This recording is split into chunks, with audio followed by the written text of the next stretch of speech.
So thank you, Mandy. Really appreciate it. So happy to be here with you. So today's, just for the record, it's Tuesday, June 23rd, 2026, and we're here in Coos at the Coquel Resort and in the place of the Coquel. So happy to be here today with you. Just on Zoom, we have the kind of protocols that you're all very used to, but just a reminder to use the raise hand feature. That really helps us. Rather than the chat, we don't have our Zoom master Trevor today, so it'll help us actually, if you can just raise your hand, either your real hand or the cartoon hand that comes with Zoom.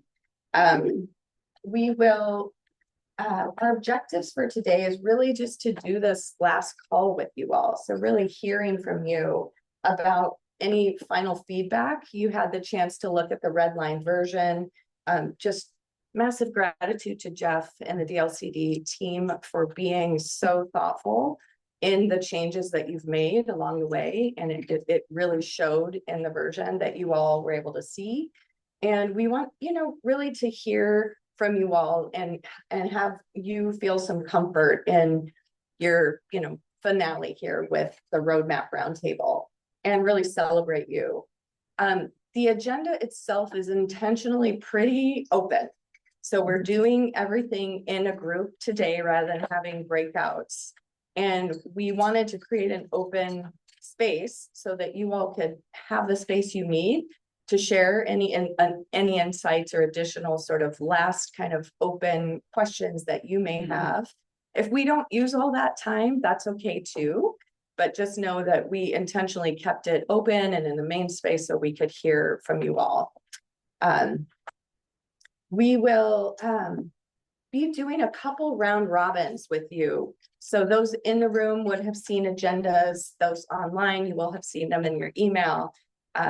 In a couple parts where we talk about implementation of the roadmap. So you and your communities, in your places, we want to hear from you about how you will be kind of carrying the work of the roundtable forward.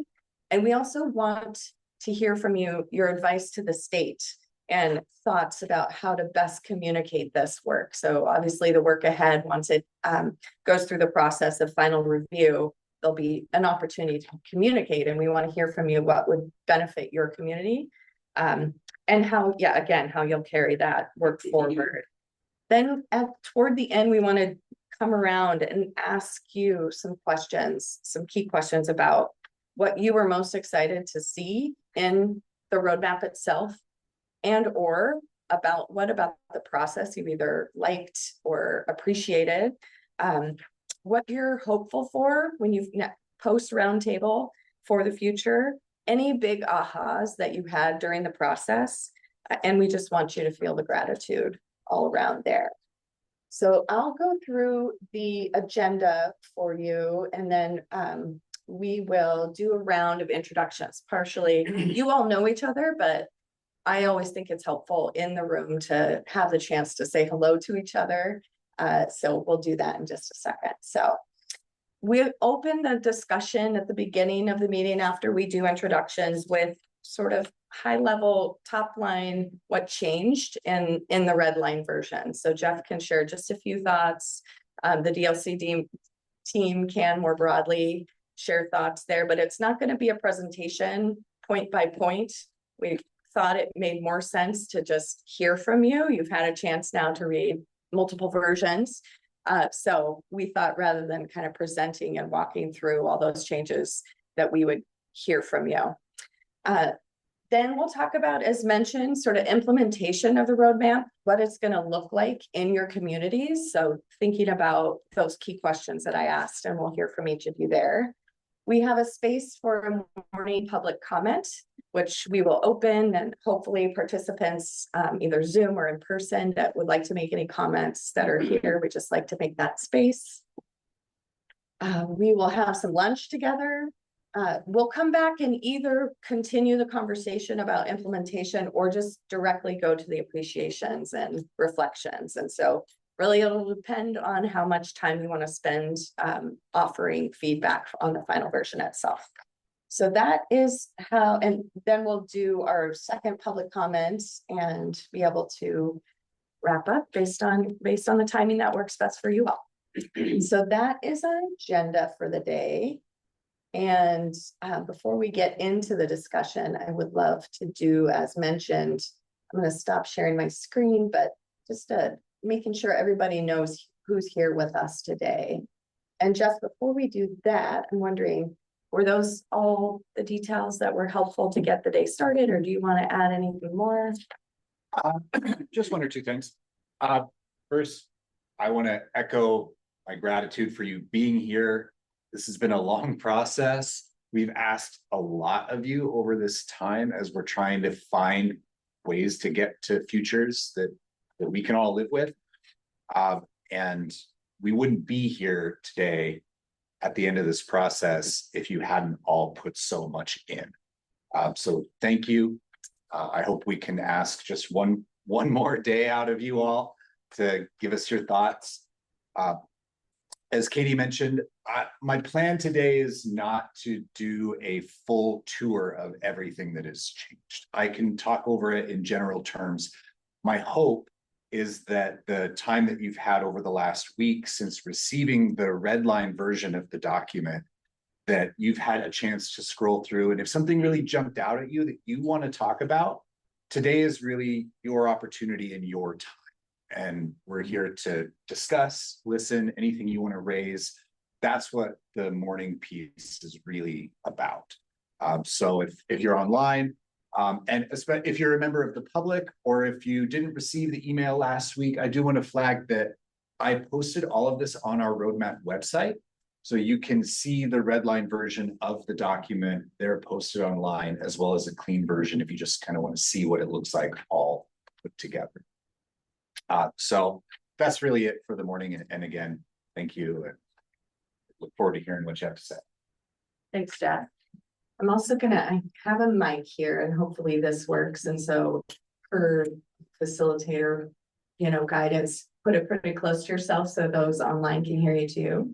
But yeah, let's start in the room. And if you could share your name, which organization you're with, and somewhere that you're looking forward to visiting this summer, or an activity that you like to do in the summer. So we can all be thinking about our summer plans. And now that it's summer solstice, Sophia. Thank you. Good morning, everyone. I'm so happy to be here today with all of you at the last meeting, and it's very meaningful for me because I have been in this project and learning about offshore wind for the last 3 years. So it's amazing that we got to this point. Mixed feelings. I'll miss you, all of you, to see your faces and to continue learning from all of you. And I'm from Oregon Consensus. You know me, you know where to find me. You got my email. I'm always willing to work with you and provide our services to all of you in any point in the future. So, and what I'm looking for this summer, my in-laws are coming to visit us. They are coming from Quito, Ecuador. So they will stay with us for a month. But it's gonna be fun. My daughter, of course. But yeah, thank you all for being here this morning with us. Scott McMullen, and I'm looking forward this summer to a family hike on Pacific Crest Trail with my son and his family and grandkids. So pretty excited about that.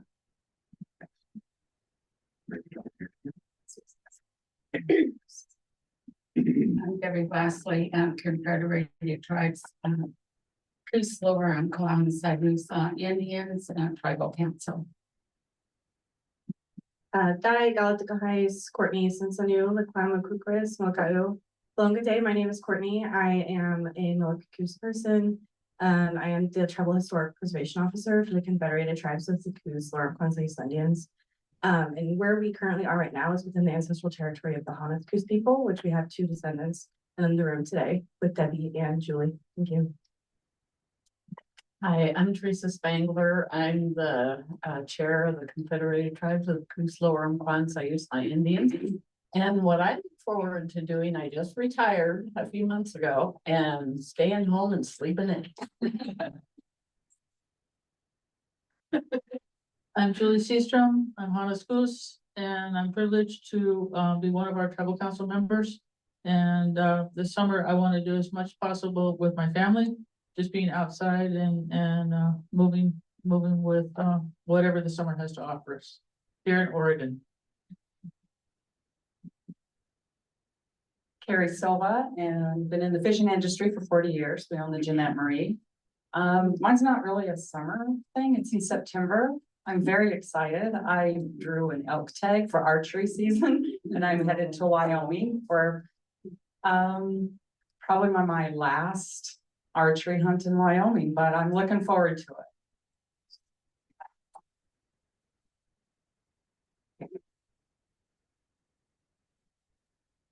All right, Julia DeGraw, I'm the Senior West Coast Campaign Organizer for the National Wildlife Federation on the Offshore Wind team, based up in Portland. Really excited to be down here. It's always a treat to come to the Southern Coast. The summer experience I'm looking forward to is my family's been vacationing in like the Camp Sherman area on the Metolius River since I was like 4. So 40 years we've been doing this. It's just an annual tradition and it's just extra special this year with like health issues my parents have been having or my dad's been having. It's really nice to know that we have another year of doing this together. So I'm just gonna sit by a river. I don't really fish anymore. I just like to sit by the river and read books and go on long hikes and eat really good food and just relax. So no internet. It's great. Good morning, folks. My name is Ashley Dickey, use she, her pronouns, work with Rogue Climate as the South Coast Coordinator, which we have an office here in downtown Coos Bay. And I guess what the highlight of my summer is going to be, I don't know if it's a highlight, but my cousin planned her wedding on my birthday. And she's in Maine. So I plan on my birthday eating as much lobster, scallops, and whatever seafood on my aunt's dime as much as possible. So yeah, thank you. Can I come? My name's Lynn Koch, Curry County Commissioner, and my wife and I for this summer have said we will put on our waders and we will get our clamming tools out and we will hit the beach. We have dedicated ourselves to razor clams for the next couple of months. Thank you. My name is Jenny Jones and I'm a resident of North Bend. And I am most looking forward to all of the hikes that we can do just within 10 minutes of this place. That'll be incredible.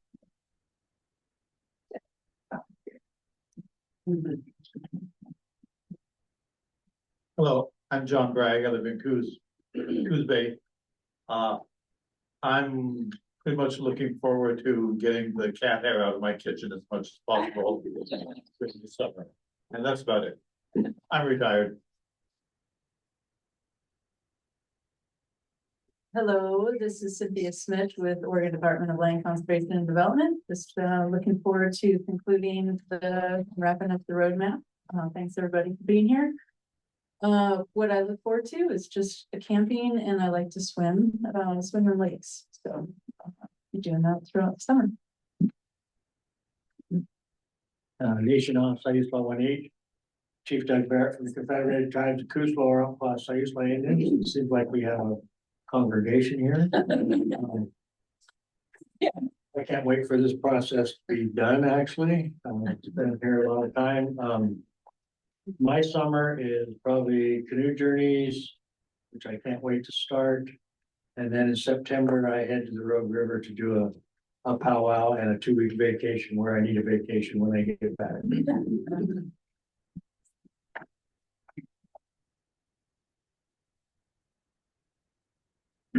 I'm Lisa Phipps. I'm the manager for the Ocean and Coastal Services Division for the Department of Land Conservation Development.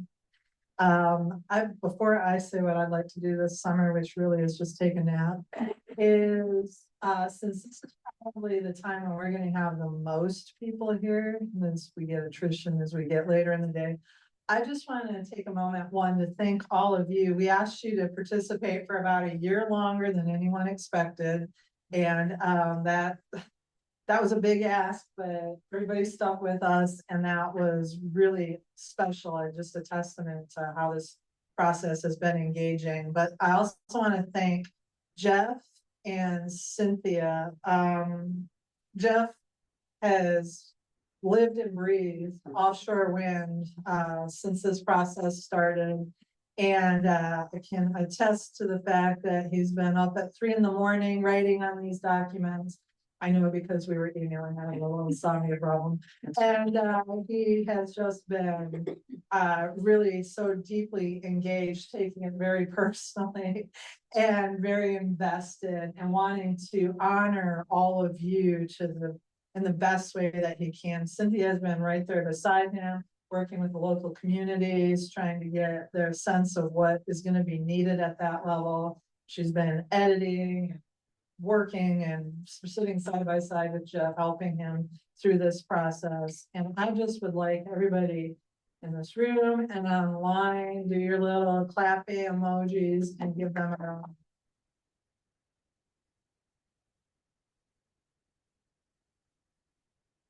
Lisa, appreciate that. Yes, there we go, the emojis. Hi, everyone. I'm Sarah Sweat. I'm with Oregon Sea Grant. I was hired to work really mostly on offshore wind energy. And that was about 2 years ago. And my position was only supposed to be about 2 years, but we're applying for more funding now to expand our program into all different types of energy. So my goal is to, start working on projects that help communities build more energy resilience and security on the coast, and looking at all different types of technologies and, looking at the working waterfronts and what their energy needs are. So I hope to engage with all of you guys in new ways in the coming months and years. But yeah, what am I looking forward to? My partner and I just bought a van that we are converting into a camper van. So hopefully it'll be ready mid-August for our first camping trip. Yeah. Good morning, everybody. I'm Robert Westerman. I'm business manager for the International Brotherhood of Electrical Workers here along the Oregon coast. Our jurisdiction is from Lincoln City to the California border. What a long, arduous journey this has been. Was originally part of the small group before, and for those of you that are still here, it's been a test of endurance throughout this process, but it's been worthwhile, and I really hope that at some point we get back to where we're talking about siting offshore wind off our coast, because we definitely need the energy. We need those electrons on our grid, especially as we're going into an uncertain future with our grid and the power that we're using and the constant demand for more electricity. I do believe that offshore wind can fill that renewable energy needs so that we can meet our requirements going forward. I also want to point out there's somebody that's missing here today that's been part of this process from the get-go, and that's Bobby Cochran. Bobby was instrumental during the small group discussions that we had. We had a lot of different organizations in there, a lot of different and strong feelings about offshore wind. And one of the first things he did was give us pointed sticks and have us hold them up. And I thought that was a dangerous move to give us pointed sticks, but it worked. And I think we all came, ended up in good conversations moving forward. And I'll shut up now. For the summer, what I'm looking forward to is I've got 3 more Mondays left before I retire. So I'm looking forward to a long retirement. I did bring my replacement with it today, and I'd like to introduce you to the next business manager at IBW Local Impact team. Congratulations on your retirement. I've been telling Bob it's not going to be a very restful retirement for him. My name is Eric Sherman, IBW Local 932. My exciting thing for this summer is learning how to do his job. This is my first meeting at the Offshore Wind Roundtable thing, and I understand that it's been going on a long time, and I do respect all the effort that goes into these sort of things. Looking forward to the tail end of the discussion and whatever comes down the road. Good morning, Lexi Woodward, Executive Director of the South Coast Development Council. I'm just looking forward to bodies of water days, lakes, rivers, and ocean. Well, thank you. And thank you for calling Bobby into this room too. I think that just, he would love to be here with you all too, but he was really honored to work alongside you. And so thank you for that reminder. He's at WI and he's never really far from us. He's always going to be coming and supporting work. So no, he's good. Important clarification. Yeah, exactly. And is it helpful for me to use this too for Jeff and I too, just for you? Okay, thank you for saying that. Well, and I should have introduced myself too. So Katie Piermine, I'm at Oregon Consensus as a project manager like Bobby, and have been a longtime Oregonian, grew up in the Willamette Valley, the land of the Confederated Tribes of the Grand Ronde, and had the privilege of growing up on that land and feel grateful to be able to do work here in our place and support work of our place. And something that I'm looking forward to this summer is I turn mid-century this summer, and so 50. And I'm taking my siblings to the Oregon coast. We grew up going to Pacific City every summer with our mother, and her ashes are there. So we're celebrating her together. And I'm really looking forward to that because we're bringing all the young ones too. So it's good to mark time. Well, thank you for those in the room. We'll come to the Zoom as well and we'll listen. And for those, if you're able to come on camera, thanks Joe for leading the way there. It's really helpful for us to see your faces. I love seeing your faces, and I'll just call on you for to make it easy. And you heard the prompts there in the room. Sorry, the owl is a little bit slow to respond, but let's start off with Bill. Hi, everybody. I'm Bill Gorham. I'm a Brookings resident. I'm also a marine biologist by training and by interest. I've been working with offshore wind for well over a decade in a variety of capacities. It's interesting to live in Brookings, ending up being here in the epicenter of the controversy and excitement about offshore wind. What I'm hoping to do for the summer, I'm tapping into my admittedly science nerd, marine biology nerd. I'm putting together 4 lectures for the Brookings campus of the community college here, SWAC, each one of a major group of marine invertebrates. And it's to tap into the incredible work that people at Monterey Bay Aquarium Research Institute has done for midwater and deepwater animals, to give people the understanding that what we have right off our coast is an incredibly amazing area that's got animals of which we know maybe 3 or 4% about. And these are the ones that could be affected by both climate change and industrial activities off the coast.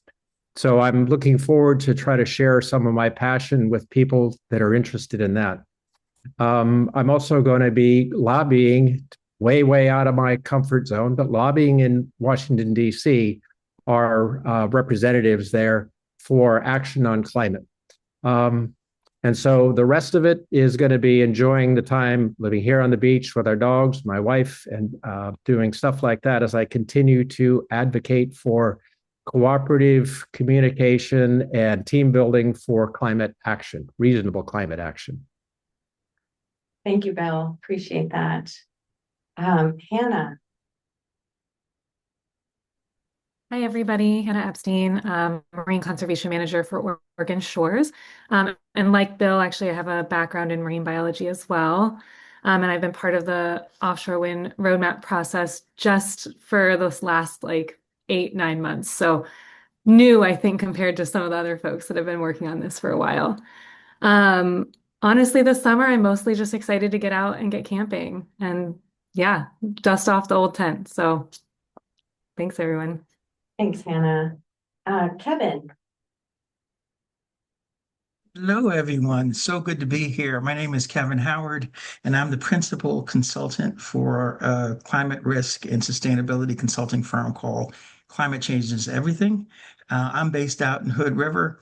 And, just thinking about how long the roundtable has been together and how great this process has been, I used to own a home out by Nesquin, between Lincoln City and Nesquin on the Oregon coast, and then sold that house and moved out to Hood River. So I've been around the state since this roundtable has been together. But so this summer, what a beautiful time, particularly out in Hood River, which is a tremendously outdoors type place. But I plan on getting out to Crater Lake. It's been a place that I've been wanting to check out here in Oregon, and so we're going to find a way out there. But my summer projects really is I'm completing two major writing projects. I'm doing a new addition to my published book, On With It Last, and I'm actually doing a memoir, if you can believe that. I don't know if anyone to read it, but both of those are summer projects. And so that's what I look forward doing. Thanks so much. Thanks, Kevin. Now we know you were your first readers here. Let's say Natalia. Good morning. Can you hear me? We can. Oh, yes, great. Natalia Astronatka, Oregon Department of State Lands. And first of all, I do want to thank a lot for Jeff and all DLCD team, Oregon Consensus, and each of you for, it's really a long journey for this accomplishment. It's really very great. And of course, Bobby, he's not here, but yeah, I always commute with him and Sophia when I was in place. Yeah, so thank you so much. Everyone, what I'm looking for is quite active summer. I think I would say professional and personal. Professionally, I hope to accomplish our Division 83 rulemaking process, to complete it. We are doing rulemaking for granting easements in the territorial sea. It's also quite intensive process. I hope will be done by end of the summer. And also one of my goals, and I need to accomplish, publish new articles and finish my continued education, focusing on leadership at Harvard University. And personal, successfully to recover from surgery that I will have next month. And I hope that would be the last one because I had 13 surgery during the last 12 years. And then end of that yoga retreat. It's also annual tradition to have each year a yoga retreat in different places. And this year it will be Lake Tahoe, California. Thank you, Natalia. That's my summer. Thank you so much. Thank you. Joe. Hey everybody, my name's Joe Liebesite. I'm the statewide conservation director for Bird Alliance of Oregon. I also serve as the chair of the Ocean Policy Advisory Council. And yeah, I want to thank Jeff and DLCD and Oregon Consensus and everybody involved and everybody for this process. I've been engaged since the start of the roundtable and before that once there was interest in Oregon for offshore wind, we've been engaged.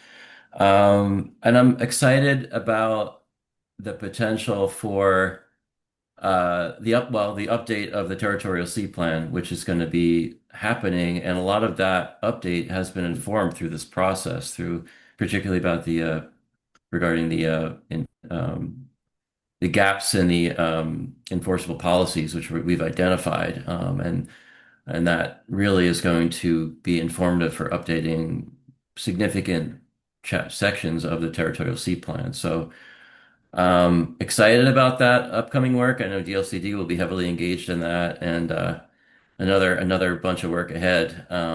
But for the summer activities, I've got 2 vacations planned. One of them is an annual backpack trip I do with a bunch of guy friends every year. This year we're gonna do the Wallowas, so I'm really excited about that.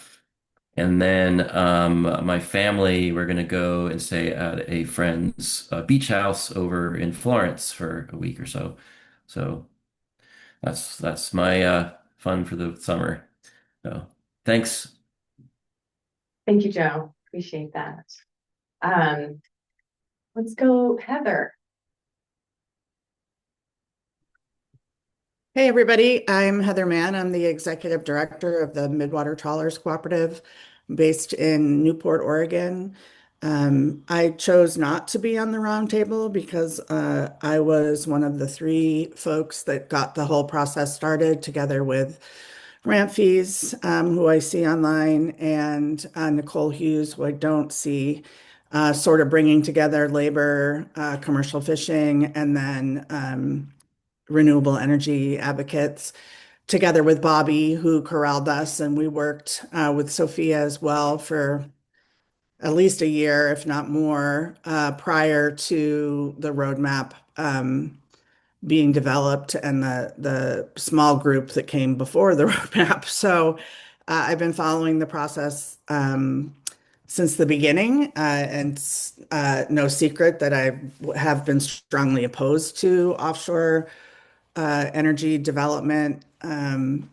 And really important to me is championing the lives and communities that are built on commercial fishing, as food providers and providing food security and just being in the fabric of commercial fishing communities up and down the coast. It's, my opinion that commercial fishing and recreational fishing as well are sort of the heartbeat of coastal communities and driving a lot of the economic development. But I think that this process has been a really good one. It's been very thorough. I think Jeff has done an amazing job. I miss Bobby. I wanted to hire him as my life coach for everything that I have to deal with. And then for the summer, I will say, as of last Tuesday, I got home from 3 months on the road between Washington, D.C., Alaska, Seattle, California, Washington State, out in Montana. Like, I've just been traveling nonstop. And so I am hoping to have a few weeks where I don't do anything. So that's what I'm looking forward to. Happy to be here. Thanks. Thank you, Heather. Really appreciate that. Scott Kent. Hi, good morning, everybody. Scott Kent, District Manager for the Port of Umpqua. I don't have big summer plans, just to break in a new restored Airstream trailer that we got a hold of and take the wife and the dog out and enjoy some local recreation. That's it. That sounds great, Scott. Thank you. Laurel. Laurel Hellman, Oregon Parks and Recreation Department. No giant plans, just being outside as much as I can and enjoying watching my kids play their respective sports. Thanks, Laurel. Dean.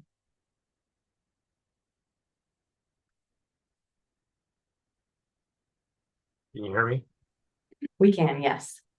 I came in a little bit late, so I missed the introduction, so I'm not sure what we're actually talking about, but I'm picking up Yeah, clues. I can just say real quickly, we're just asking for name and organization, and then folks are adding more about, experience and gratitude. And we're asking about summer plans that people have or any places they're visiting. So my organization is that I'm finally fully retired. So I'm representing all retired people everywhere, I guess, who are not on this committee. So it's an interesting transition to make from professional working life to kind of finally make that that was my last project, I guess, and it wasn't much of a project, to tell you the truth. Not this one, but a different thing I was working on. But anyway, as far as summer plans, I'm actually co-authoring a paper with Jeff and another landscape architect, Rob Reevey, on this process for a conference that's coming up in the fall in Chicago. So I've got to dive into that a little bit and get some work done on that. And other than that, it's working around the farm. We have a small farm up in Damascus, Oregon. And there's lots to do here, including a lot of mowing. So I keep the tractor busy. Yeah, that's about it for me. Thank you, Dean. Appreciate that. Delia.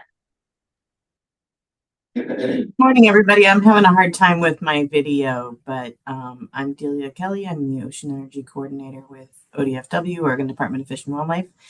And huge gratitude to Jeff and Cynthia and everybody who's been contributing so much time to this process. I think there's going to be a lot of follow-up. So I hope some of you will stay with us as we endeavor to make the most of all this work that we've accomplished here together. So summer plans, I will be spending some time up in my home ground up in the Olympic Mountains. And other than that, my stepdad is turning 80, so we'll be celebrating a big family hoopla with him. So looking forward to that. Thank you, Delia. Wonderful. Barbara, I saw you come on camera.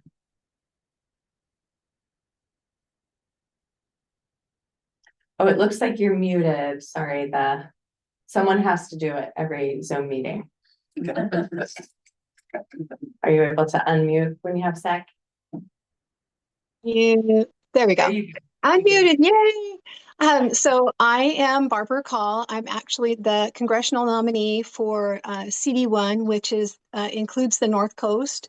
And this is my first time at the meeting. It sounds like you have all done a lot of work, and I greatly appreciate that. As far as what I plan on doing this summer, I'm going to be doing a lot of campaigning this summer. But I also have a large family. We love to go hiking and camping and horseback riding and motorcycle riding. We generally do a 500-mile tour all around Oregon with our family. So that's kind of where my summer plans are at. And as far as wind energy off the coast, I'd like to see where it goes, but I too have some concerns with fisheries, maritime transport, those transport lanes that have to come into the Columbia River, and how all of that might impact those areas economically. So that's a big concern for me. I'd like to learn more. Thank you, Barbara. Thanks for being here.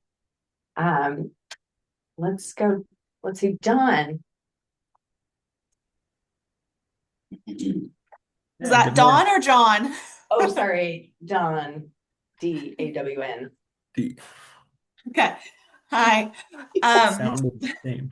Yeah, it did. That was confusing. Hi, everyone. Dawn Barlow, Oregon State University. I'm in the Marine Mammal Institute as a researcher. Yeah, good to see you all and reflect a bit on the roadmap journey. And yeah, a lot of gratitude to Jeff. Really, thanks for heading this up. And I have to say, the first handful of meetings, I was like, what are we doing here? We all speak different languages, and it's really cool to see where we've come and what's come out of this process. So been grateful to be part of it.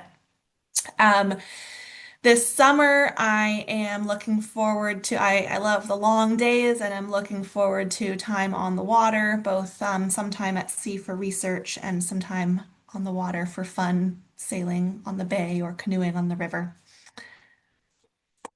Thank you, Dawn. And then John. I knew that I was going to be next after that. Yeah, good morning, everybody. My name is John Pauly. I'm the state archaeologist at the State Historic Preservation Office. This summer, in about 3 days, I'm going to be heading to Montana with my wife and 15-year-old son to spend time with my in-laws and some cousins and stuff. And so looking forward to that. And I'm also gonna finish an article for the Oregon Historical Quarterly, which I'm somewhat terrified about because I am dipping my toe into a related field of history, but still not something I'm used to, and I think the writing style is a little bit different too. So, but hopefully I'll make it work. Good to see everybody. Thanks, John. You got this. Ramfis.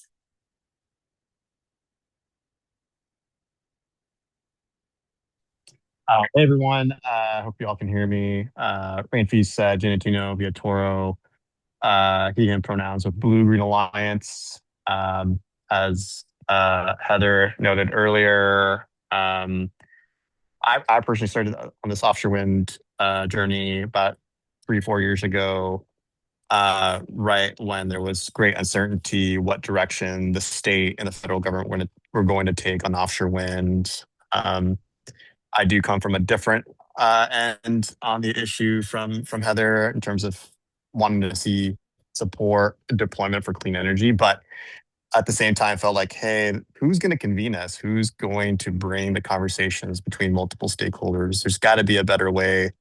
And we were fortunate enough that there were other groups of leaders and organizations who felt the same way. And I think we were fortunate enough that folks are very much interested in starting an informal work group that brought in Oregon Consensus and leading a series of conversations. And I'm sure folks didn't know where we were going, but I'm very thankful that we agreed, hey, there should at least be, this should be an official state process. This should be an official state dialogue. And sort of took some cues from other states like Maine to help flesh this out. And those were not ideas from myself. I know those were ideas championed from others in the roundtable. But the dialogue and the conversations here in this roundtable, just want to again share appreciation to you, Jeff, and share appreciation to the Oregon Consensus team for bringing us together. And I think the one huge takeaway I take from this is just having deeper appreciation and respect from folks who bring their expertise, champion their position, their stakeholders, because they're each stakeholder brings a unique and important perspective, and I've, I think, taken a deeper appreciation of that. And then this summer, I'm doing that right now. I'm in Dallas, Texas, so it's getting a little hot and muggy here. So I'll pass it back to y'all, and spare you all from me sweating and glazing right now. So thank you. Thanks, Ramface, and we do appreciate the y'all in there, since we know you're in Texas. Jason.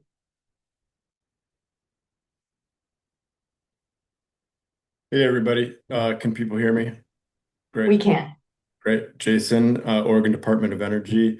I think I'll do the same tact that Ranfis did and express my appreciation first. It's been going on for a while. If you trace it back towards, even more of the BOEM days before the roadmap, you can add on multiple more years to this too. And there's just been a lot taken on by this effort. So first and foremost, thanks to all the diverse stakeholders, all the unique views and viewpoints and perspectives on all the different facets of this topic, right? I mean, I think we've discovered, if anything, the least that we've discovered is there's about 10 different facets to this topic and all the different puzzle pieces, and they can all fit together in myriad different ways. So, it was a very complex and intricate topic. I kind of explored a little bit of it in my report, and we opened up the door to exploring more of these topics throughout those BOEM meetings. And Jeff, the legislature gave Jeff the power to kind of hold the pen and walk you guys through some of these complications in more detail. And I think he did a great job. So Bobby and Sophia, of course, helped set the table on all this. So thanks to everybody, including Jeff, Bobby, and Sophia. With my summer, so I'm up in Portland, but I do have a big, long river kayak that is seaworthy. So I've never taken it out to any of the estuaries. So I'm looking forward to get it out to maybe Bullards Bay or somewhere out there in the coast, explore some of the estuaries. And I heard somebody mention the Wallowas. So I was just out in the Wallowas. Maybe that was Joe. So if you get out there, Joe, it's beautiful. I would recommend, if you can find the road to Oxbow Dam, you can see some other big energy projects, a beautiful canyon, the Hells Canyon area, and there's 3 dams out there that are kind of worth worth a detour if you get out there. Thanks, everybody. Thanks, Jason. For others that are off camera, so Stephanie, Richie, Andrea, Kate, and Dick, if you feel like introducing yourselves, you can turn your cameras on. But let's go to our DLCD friends, Mandy and Brett next. Hi, everybody. I am Mandy McNabb, and I'm the administrative support person and coastal rulemaking assistant for the Oregon Coastal Management Program with DLCD.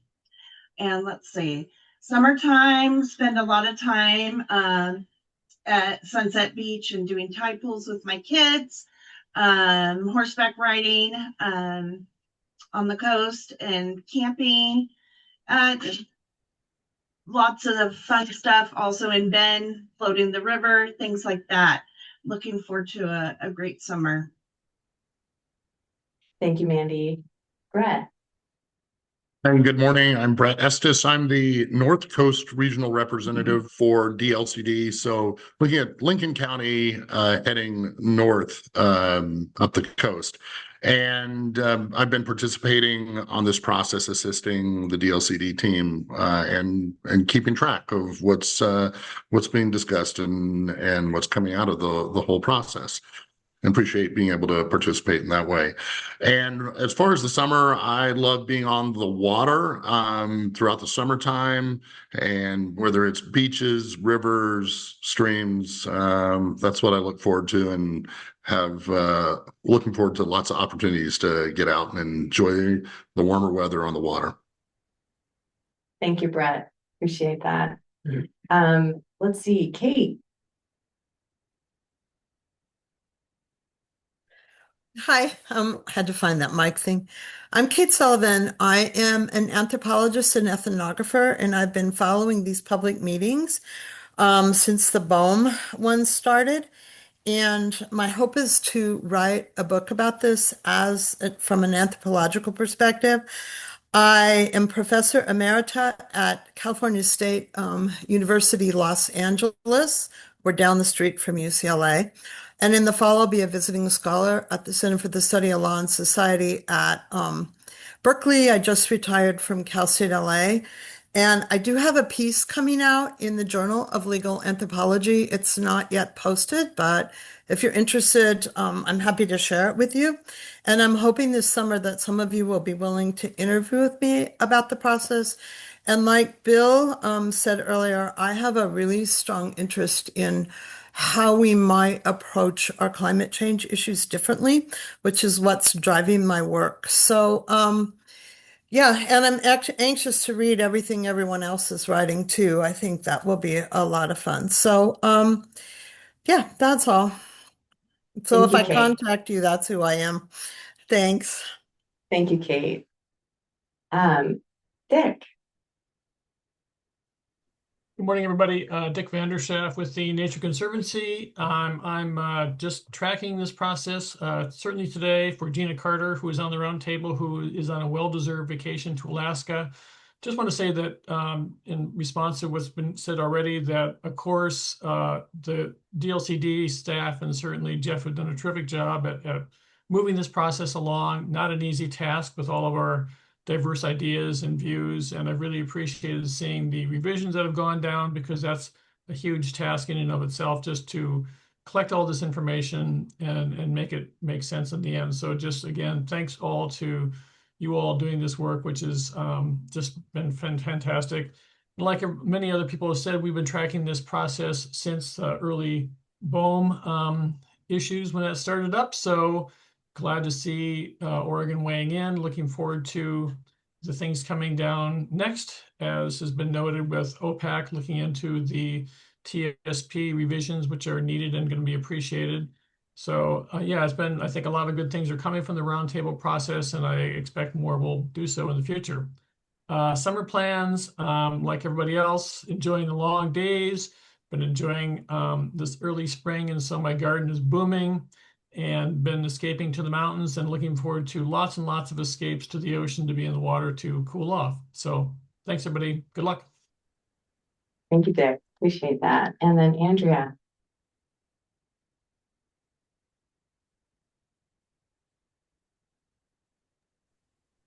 Good morning, Andrea Summerall with the Confederate Tribes of Siletz Indians, sitting in for Angela Sandana, the Director of the Natural Resources Department. And I am planning just to try and get out on the water as much as possible in my kayak and spend time in the garden and in my studio. Thank you, Andrea. Thanks for being here.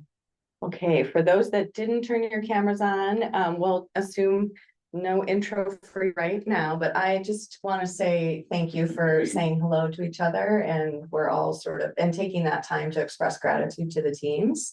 Now you're warmed up for the round robin that we'll be doing at the end as well. So you will be doing one more round of that toward the end. The other spots will be having discussion, general discussion. So let's move to the next item on the agenda. So I'm going to visually make it work in here and on Zoom to share the slideshow.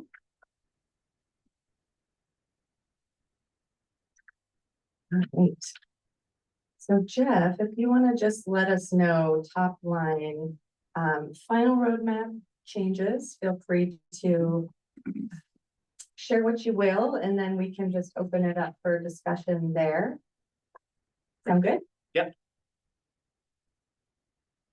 All right, here we go. Ooh. Okay.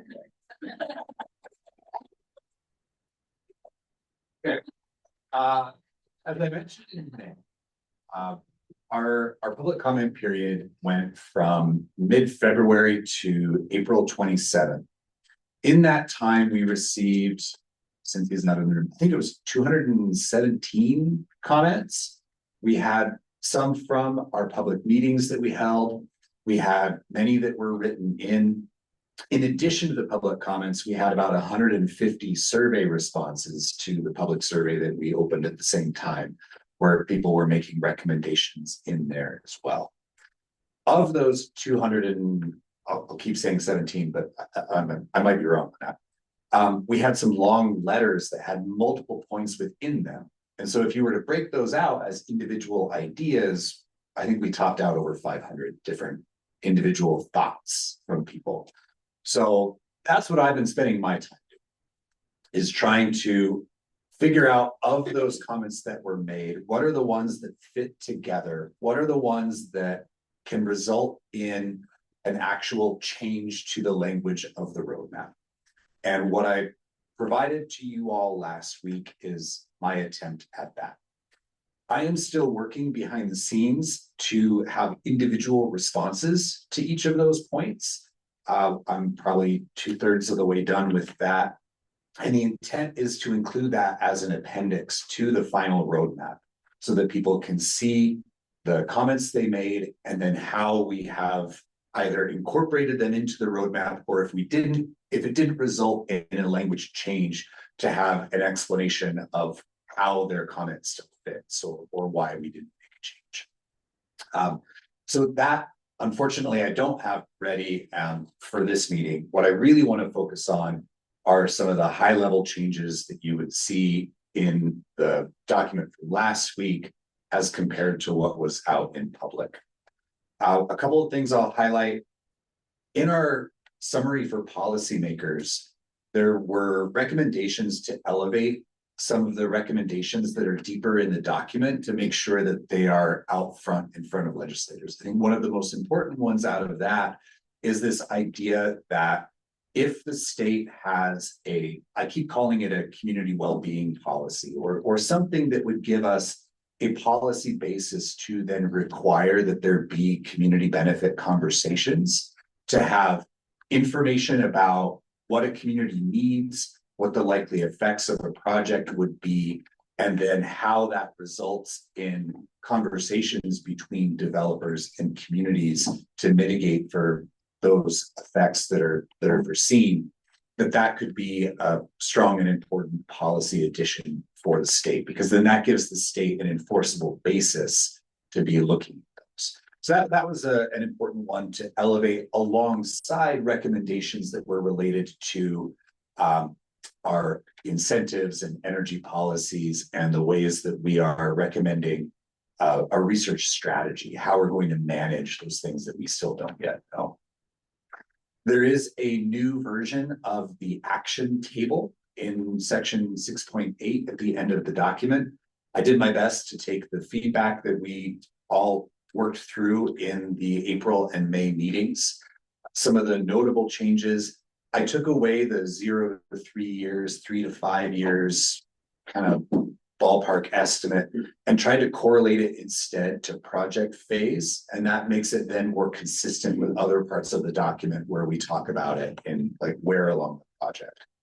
I also included some explanatory information at the beginning, making clear that this is a point in time estimate, that these things could change as to when they need to happen, who might be involved, and also making clear that there are a lot of actions that are attached to the kind of planning and siting, that kind of preliminary work, and making clear that things that are marked there fit really under any path.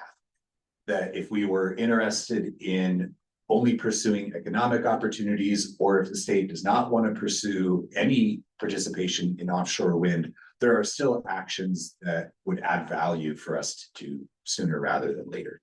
Things like amending our policies to make sure that we're in a strong position if we're not interested in offshore wind, and yet there are proposals in the future. There are a few new actions that are in section 6, and if you scroll through the document looking for the new language, you'll probably find them. I don't have them right off the top of my head. One that I do remember, in the meaningful engagement portion of section 6, there is now a new action related to creating a community engagement fund, if you will, that could be essentially the pot of money that could be contributed to by federal agencies, by the state, by outside organizations, and then to have that be accessible to communities, interested groups who want to participate in the engagement that goes on around offshore wind, so that we can just raise capacity overall. And it follows a similar model that California recently passed in their legislature. Yes, there's a question. Yeah, for those changes for the community fund, is there something in there specific for tribes, or would they be utilizing that same pot of money for the community? Great question. Boy, I'd have to look at the language again to see if we specifically call out that same fund would be for tribes. We, in our section related to tribal interests, do highlight that there is a need for tribal capacity in order to, and meeting funding, to fully participate in the process. So they're recognized as separate needs, but what is the exact vehicle to meet those needs, I think, is open.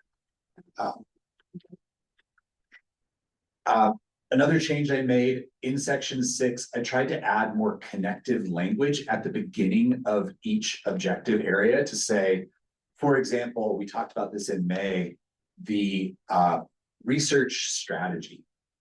You know, in earlier versions, it was just kind of a series of actions. What I tried to do was weave them all together and say, these actually all work together. And there's a new diagram that I showed you all in May that shows how they kind of work together toward that, meeting that objective. And I did similar introductions for other sections as well. The community protection section was one where I've spent a fair amount trying to line out how those different actions all work together. And something I want to do after this meeting that I didn't put in the draft is to reorganize that section a bit, because it's a bit scattershot where the actions go. And as I was looking at it, I thought, you know, you could really put this into 3 basic buckets. One, we need good policies that are the basis of that protection. We need information about what communities need and what the effects could be. And then specifically this idea of community agreements, that there needs to be good guidance, good capacity, that we have some tenets in there of how those kinds of agreements should proceed and how they fit into the policy picture. And so I'd like to do that reorg. I didn't do it for this draft because if I had, then the track changes would have been totally broken. You wouldn't have been able to see other things I changed. but it's just shifting things around. There's a new section in section 2 of the document where we provide that overview information. We talk about the regulatory process in Oregon, and a lot of our comments that we received were around where does local government authority fit in this process? And that made me realize that I left it out. So we added a new section talking about the local government role and their authorities and their jurisdiction, and then connecting it to some of the recommended actions later in the document that can further expand the local government role and local community role. Let's see here. I did make a clarification in pathway 2, the economic participation only, that came out of our May conversation. I was really unclear as to whether that pathway could include a large scale port development. And what I heard out of the May meeting was, well, let's not preclude that it can't. So I made some changes to how we describe that one. I also made some changes to how we describe the no offshore wind pathway. There were a number of comments in there around kind of how we frame it and what the tone is. And so I tried to respond to those comments in the rewrite. I did a little bit of shifting things around in the section related to tribal interests, and it was really just organization. We had a few different strategies related to engagement and coordination, and I put them all together in one place so that there's an expectation that the developers in the state and the tribes are talking. There's an expectation that the federal government and the state and the tribes are talking. There are engagement expectations around joint agency review teams and others. And so they just all seemed to, as I looked at it again, they seemed to fit together. Let's see here. I did add more language to in section 6, where we talk about energy and climate objective. What I heard pretty clearly out of our last meeting and some of those comments that we've received in our process is this idea that we need a coherent energy strategy that does look at those costs and benefits through multiple lenses and looking at multiple technologies that could proceed. And so I put that into that section, trying to expand that conversation from what I heard in May. I've also added the roster of our roundtable in section 1 of the document. So your names are in there. And if I missed anybody, please let me know really soon so that I can make sure that we include you in that. I've added more language around in the overview, section 2 of the document, related to our climate goals, effects of climate change that are expected, how we are seeing our energy usage change as there were a lot of comments saying we need to couch this in the why of why offshore wind is being considered in the state in the first place. And there was information provided about how we are expecting things to change here, what the international conversation has been like around what are the ways that we can transform our energy system at scale and where that's coming in. And so I've included that as some additional overview. I also wanted to highlight that in Appendix C, which is where we have started to gather some of the research agenda ideas that we can pick up later when we have some sort of research collaborative. We had the recommendations that came out of the OPAC Science Technical Advisory Committee. We had lists that relate to the conversations that we've all had here about where the research needs are. And then we received a comment from the American Society for Landscape Architects that was filling one of the gaps in the OPAC work and making some specific recommendations related to visual resources and view sheds, and a recommendation for the type of research that would be needed there. We wanted to preserve that as a resource for people to look at in the future, so that's in Appendix C. I probably am missing some things, but that's the big picture. What I would like to do now is put down the mic and open this to you all. If you've had time to look at the document, if there are questions that you have about changes, if there are concerns that you have. Oh, I did forget one. We received some feedback from some of our labor and workforce participants here. We wanted to add some more context to the Section 6 area around not only what the workforce opportunities could be, but also providing some additional recommendations for a workforce development plan. Admittedly, that section's been kind of thin because I haven't had a lot of the context and information that I needed to do it justice. And so there are some recommendations. We didn't receive them before the draft that I sent you on Tuesday. I do have them and we can look over them.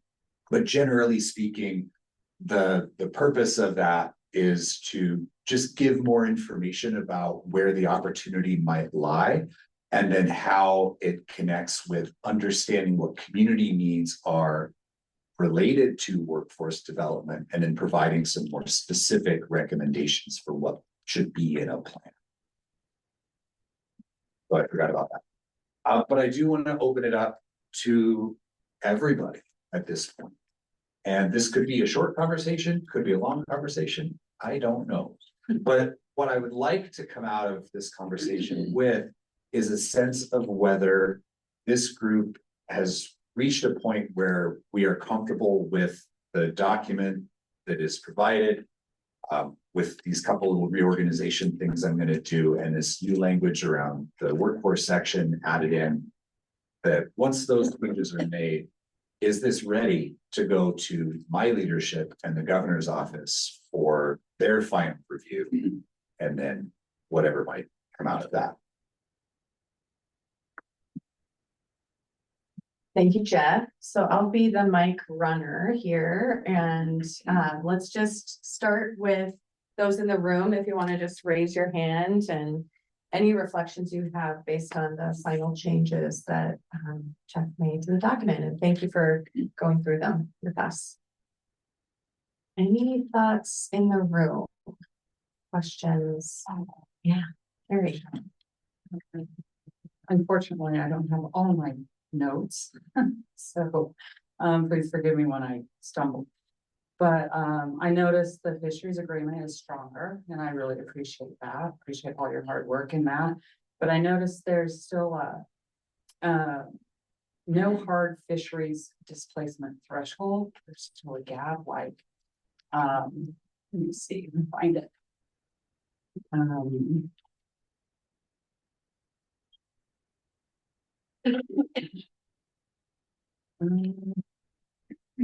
Thought I was more prepared.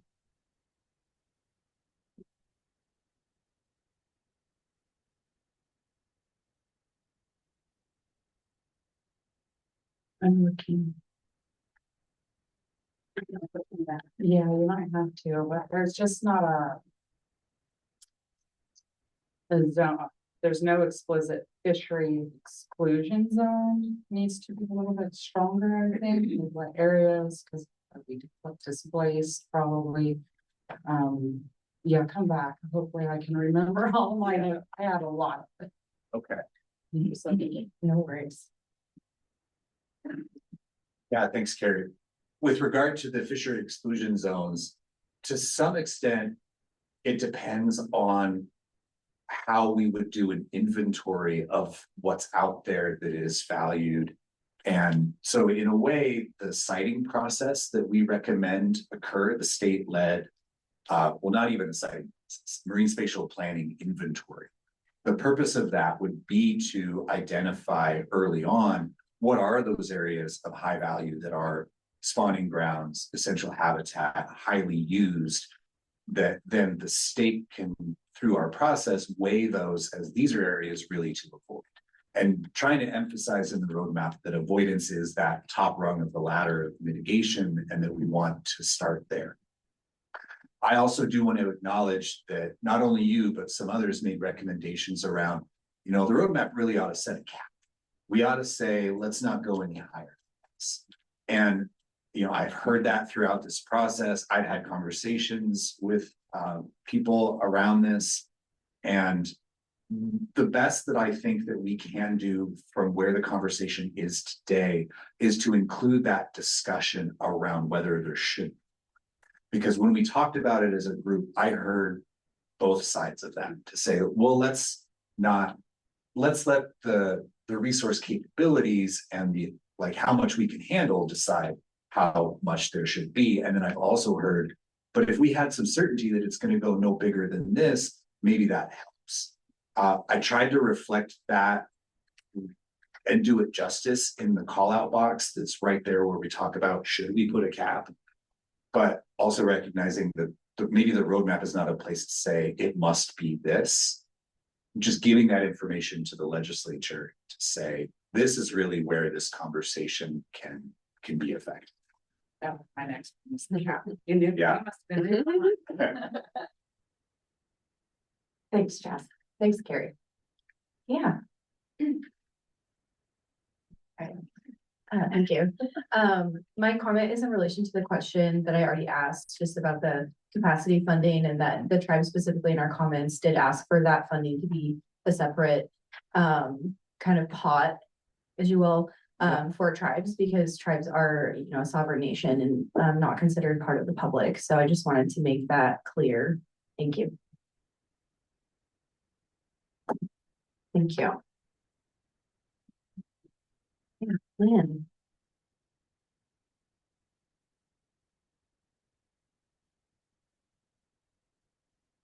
My name is Lynn Coker, Curry County Commissioner. I've corresponded with Jeff and the state team on this matter already, but I'll share with you one of the concerns that we have in South County. The roadmap is authorized under HB 4080. And one of the tasks that we took on was to make certain that we stayed within the authorized lane for the production of the roadmap. Just as a policy management matter, not looking for anything in particular. But what we saw in this latest iteration of the roadmap were clauses that were introduced in the red line that too often appeared to be first time that they had surfaced, which led to further investigation and trying to balance the production of the roadmap against its original map or its authorization. So we came up with establishing that there were roughly 7 standards or 7 goals that HB 4080 authorized LDCD to undertake and to frame and produce a roadmap against and in support of. And those areas included tribal protection, workforce enhancement, environmental protection, energy and climate, engagement of the local communities, protection of the coastal communities, and the protection of the local economies. So as a result of pretty thorough review, and again, this is an ongoing effort and will take us probably several weeks to wade ourselves through, but we were really pleased to see the step up over a period of iterations of the roadmap, and there's been 3 that I'm familiar with. But as we looked at the 3 different iterations, certainly the tribal protections have stood out as those protections within the framework of the roadmap are enforceable, and it's a great job. The language that's used there is that there's a lot of words like must and conditions associated with tribal preferences, and it just goes, it's just a good reflection of the intent of some of the work that's been done between the tribes and LDCD, and many kudos there. Similarly, on the workforce, there's good enforcement, enhancement of the workforce in our coastal communities as it applies to wind energy projects. And I want to make that distinction. It's great protection and great enhancement for the workforce associated with the wind energy projects. There's a lot of other work that goes on in these coastal communities that is standing out in the cold. In terms of the environment, our assessment was that the framing of the environmental issues, we try to couch it in, we try to couch our understanding from a policy perspective out of Southern Oregon. We look at what's binding on developers and in order to do environmental and community protections. And within the context of the roadmap, it gets a little iffy as to whether or not there is going to be environmental protections with teeth in them. So that if we have a multi-billion-dollar project unfolding off of the South County coast, is there a way for local communities to really push back? Do we have the authority? Do we have the capacity in order to let people know that whatever's unfolding out there is hurting, and we need to be able to stop it? And that kind of posturing of local communities simply isn't allowed for within the framework of anything in the roadmap, which we think is unfortunate and needs to be corrected. In terms of the existing economies and the absence of coastal community protections, we feel strongly enough about those that South County legislative delegation, as well as the communities, have agreed to come together and work with the subcommittee that put together HB 4080 originally, and work with HB 4080 legislative authors to push back on the structure of the roadmap to the extent that we can make certain that there is certainty in the ability of our local economies and our local communities along the southern core of the coast to be able to responsibly provide stewardship and management over the possible unfolding of an industrial scale energy project 13 miles off our coast. Thank you. Thank you, Lynn. Other open thoughts, questions? So Jeff, did you want to say anything more? I can reflect a little bit, I guess. Here.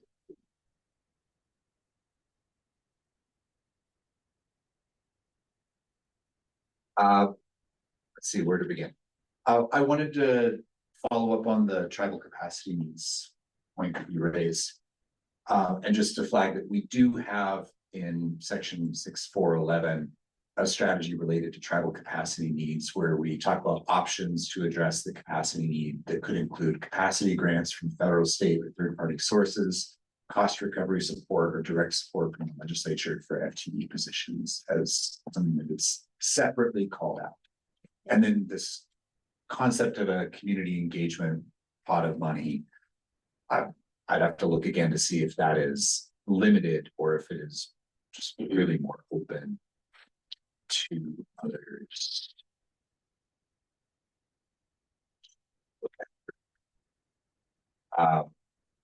It gave the example of the California Energy Commission, which is authorized to allocate capacity funding directly to local communities, local governments, tribal communities, or nonprofit organizations selected by tribes to represent their interests.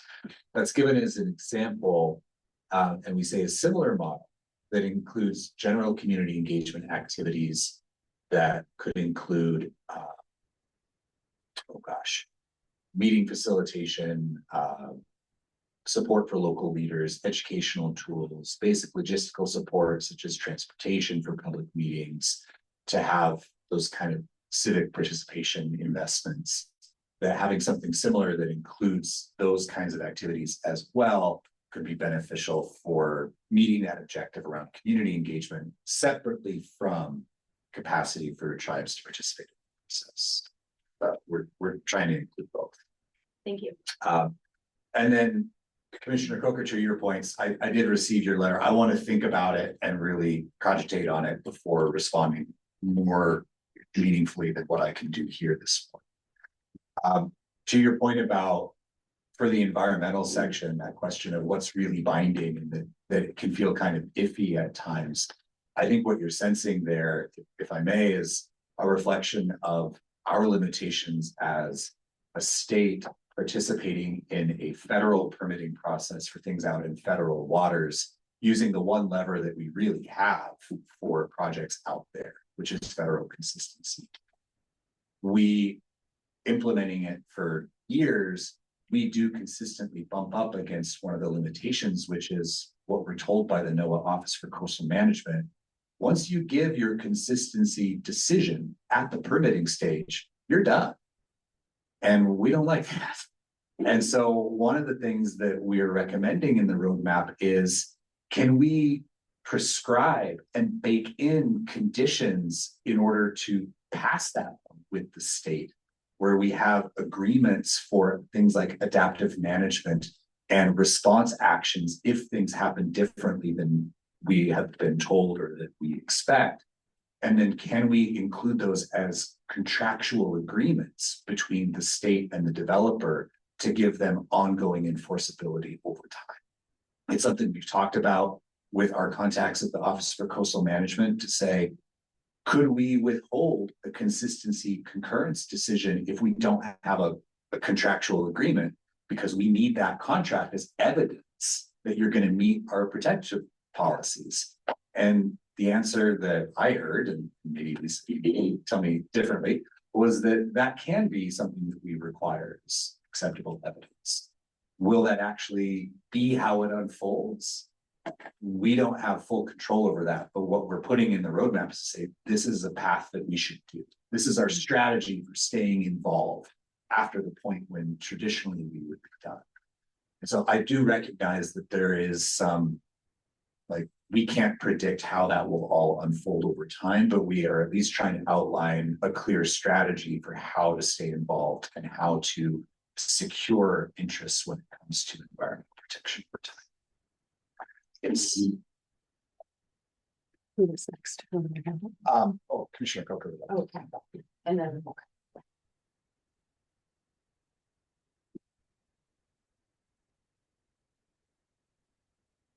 So Jeff, we're very, very grateful to have that perspective embedded in the work that is being done. The local perspective would be that what you're outlining as a requirement for going forward is not a nice to have, but we would say that it is a necessary condition before Oregon allows the leasing to be consummated. In addition to that, there has to be the ability through the life cycle of the development to have similar authority, either to pull the plug or to allow the developments to keep going. And that's just not contemplated at a meaningful level at all within the context so far.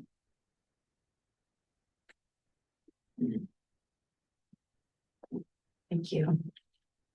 We're here and then we'll go. I was going to say about the same thing. We kept asking Boehm, who's going to have jurisdiction over this after these foreign countries come in and put the windmills in? Who's going to hold them accountable for what happens because of the, the blow up of the one on the East Coast? Who took control of that? Who had to clean up the mess? And who's going to guarantee this is going to happen? That's our concern. Thank you. Just to follow up a little bit on what Gary was mentioning about caps, Territorial Sea Plan Part 5, Amendment 5 that deals with ocean renewable energy, covered this. The concept is already deeply embedded in Oregon policy. And part of it was if you took the square miles of the Oregon's territorial sea from the Columbia River to the California border, there was a maximum percentage of that area that could be turned into ocean renewable energy. And now this is out 3 miles. And I understand we're not going to have a lot of windmills in the first 3 miles. But we also had in that cap requirement that any particular port, Coos Bay, Newport, and the Columbia River, had a limitation for 60 miles, a 60-mile radius from the entrance to the port, and it limited the amount of development. So even if you were under the cap statewide, you couldn't have it all in an area off Coos Bay, for example, because that would have an unfair impact on the fishing industry of that port. And so if we've discussed it, it's in territorial sea plan that we protect the areas important to fisheries. So we have to have that. Yeah, thank you, Scott, for pointing that out. But I will tell you, we submitted that policy to NOAA and it was rejected as an enforceable policy. And if I remember right, the reasoning was that they viewed us as directly regulating federal waters through those policies. And so if there is a desire to have a limitation on the total amount of development, it needs to come through a different method, which might be a legislatively directed cap to say, we don't want to buy X amount, or that there might have to be some other mechanism to employ the cap than just the territorial sea plan. That's something you need to do.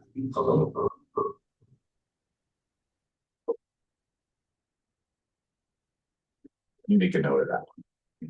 You think about that.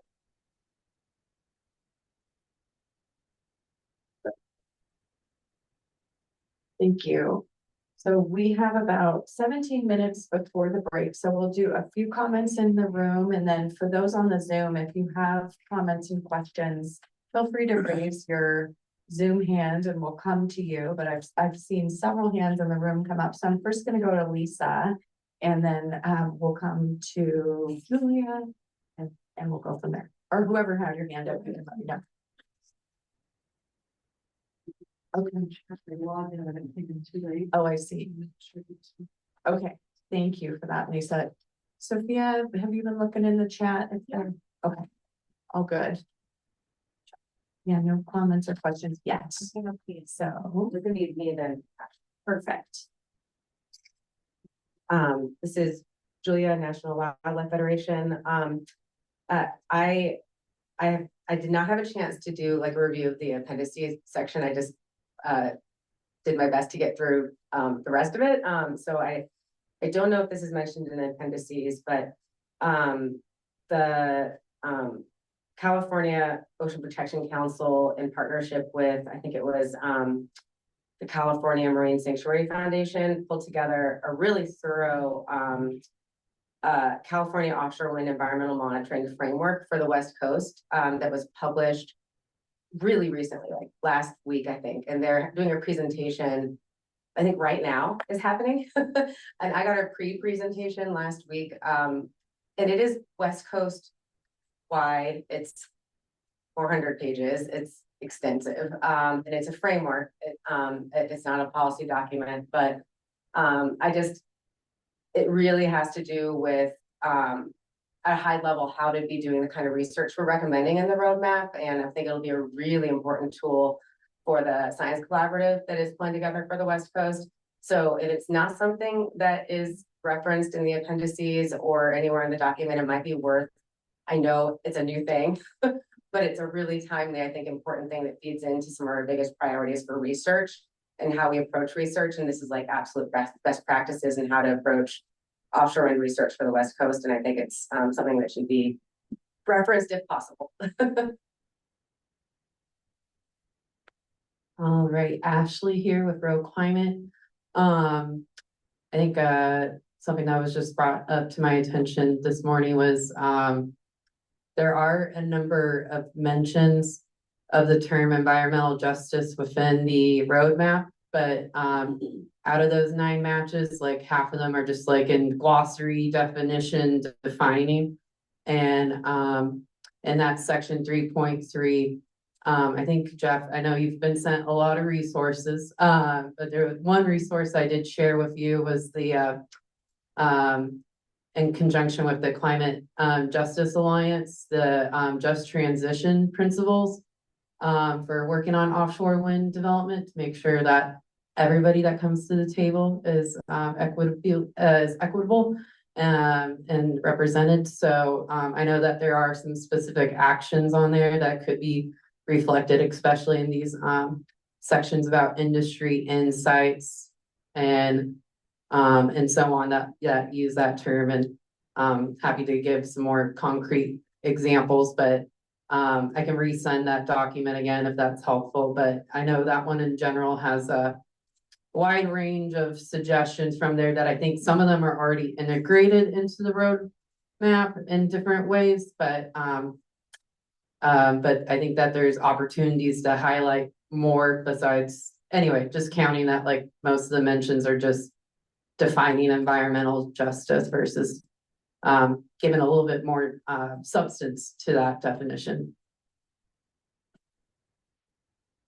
Thank you. All right. Julie Seastrom, again, Hannes Tribal Council for the Confederated Tribes of the Coos, Lower Umpqua and Sayuspa. I just want to say thank you to Jeff and Bobby and all the people who work closely with you, in addition to all the people who are here today, for sharing all your expertise. I've been fortunate to be involved with this since fall 2021, initially with us working with the BOEM process. And I support what our TIPO, Courtney Crossman, shared with you, a concern about capacity dollars. And also what our chief, Doug Barrett, said about the process of what happens after the lease is given. And I'm thankful that you have incorporated those concerns. One of the statements that the BOEM people told us when we talked about, well, what happens after you've given the lease? They said, you know, how come, you know, what they wanted to do is they wanted to give the person who got the lease the authority to tell us if they found anything that was a submerged culture village site and or animals and or plants that are specifically relevant to our cultural practices and our history. And we said we were concerned about that. And they said they had an agency called Bessie that would come in and enforce. And then Courtney Crossman and our DNR director, Ashley Russell, were back in DC a couple of weeks ago, and they were informed that BOEM and Bessie are being consolidated. So that's a problem.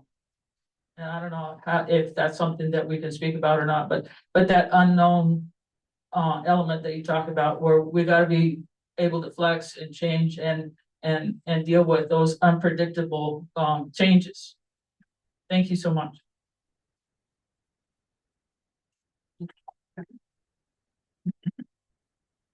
Thank you, Julie, for highlighting that. We did hear that BOEM and Bessie were going to be reintegrated. It is included in kind of the where we are now overview. I added that in this most recent to talk about it. What I know so far is that when they talked about the reintegration in their public announcement, they said that the regulations remain what they are. It's just that they're putting the two offices back together from a personnel standpoint. And I did have a conversation with somebody from BOEM a month or two ago, and it from what I gathered, it didn't seem like there was yet any sense that their responsibilities would change. It was really just, and they're like, we're across the hall from each other already in the same building, and it's really, they were seeing it as more administrative at this point, but it is worth calling out. It is worth keeping an eye on. And if the federal regulations do change around what a developer would have to do and who is responsible for oversight, that is important to note. But what we're really focused on in the roadmap is how can the state be a participant after the lease? And that gets back to this question of, can we bake into any decision we make those assurances for accountability that keep us involved? So we're not just relying on the federal agency to represent the interests. Could you just refresh my memory? What is Bessie? Yeah. BSEE stands for the Bureau of Safety and Environmental Enforcement. They were created after the Deepwater Horizon incident from 2010, where it used to be the Mineral Management Service was one agency. And then after Deepwater Horizon split into BOEM and BSEE, where BOEM was responsible for the leasing and approval of a project, and then they handed it to BSEE for the operational life. Someone from BSEE once described it as you date BOEM and you marry BSEE, because that's who you're going to be working with for the decades that a project is ongoing. Now what we've heard this year is that there's going to be a Maritime Minerals Administration that is reconsolidating those two different agencies back into one. Thank you, Jeff. I have another comment in the room, but I want to look to the Zoom. We have about 5 minutes before the break, and we want to be sure that if you have reflections on the final draft, that we hear from you. Because otherwise, based on the discussion, we'll be shifting to implementation, but we always just want to be sure that if you have open questions that we have the space for it. So if you do on the Zoom, let us know, but otherwise we'll stay in the room. Okay, just for really quick on the cap again. It does acknowledge, the concept of a cap, but it does not establish a defined development threshold or identify when future expansions would require renewed statewide review. That was one of my concerns on the cap. And so fisheries displacements, it recognizes fishing, access, development concerns, economic impacts, fisheries agreements, and cumulative effects. The road mapping does not appear to identify measurable standards for determining when displacement or loss of access becomes accessible. And I think it would be important to try to figure out how to add that in there. I'll accept. Thank you. Yeah, that's jumping out at me. Carrie, because I think I included those somewhere else in the roadmap where I think it might be in the fisheries section specifically, because I remember adding that language. I just okay, exactly I'll look for it again because I saw page 16 and 31 and appendix. Yeah, if you'll bear with me just a moment, let me scroll through the red line and see if I can find where it is. In the action around amending state fishery use protection standards to apply more broadly to environment types, it's in section 6523. I did include environment types to consider that were based on comments that you provided. So spawning, breeding habitat, benthic substrate. So including some standards that should also account for and define cumulative displacement thresholds within essential fish habitats, and should include adaptive management triggers if harvest declines over time correlate with a project's spatial area. So I don't know if that's touching on some of what you're talking about there. Yeah,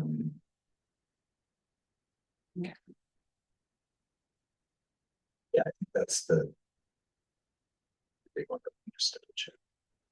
I just like when the loss is, unacceptable. Happen.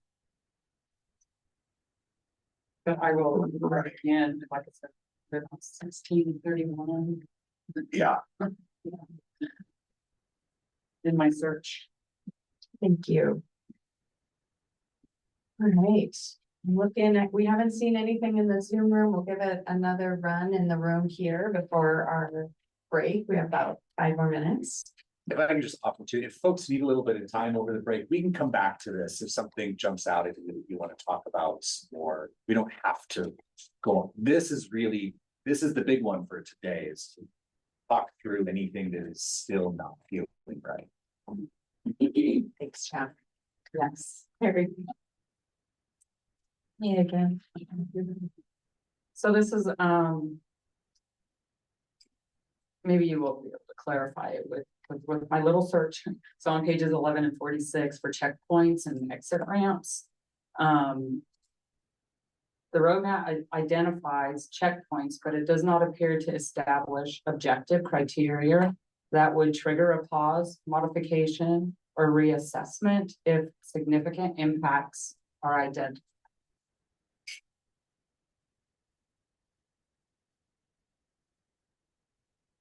We think about that one for a second. Okay. If I had my other notes, I could. Yeah, I remember thinking and putting a response, but I can't remember if it's in the main body of the document or if it's in the response to comments that I'm working on. So yeah, I just need to think about that one. But okay. I know I've been thinking about it. Yeah. Like, how can you add formal exits after the permitting stage? Mm-hmm. I could have sworn it was something. Yeah, and to your point, Jeff, we can come back to that and let you peek at it over the break, but I'm looking in the room. If there are any other points or questions.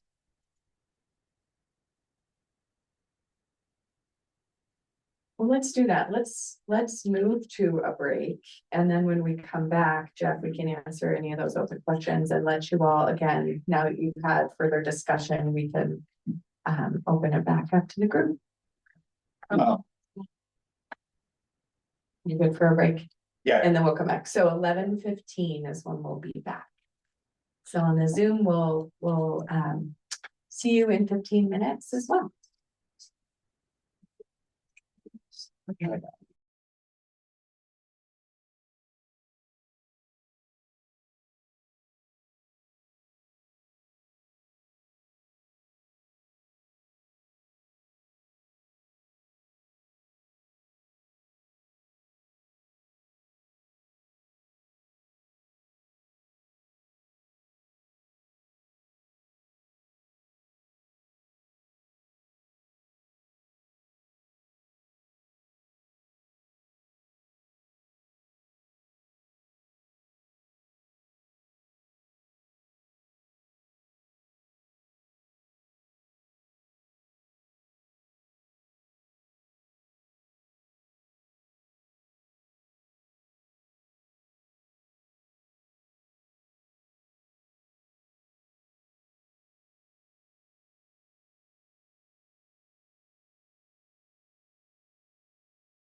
check in with you online to see if you can hear us. Mandy, I might hear that sound check with you.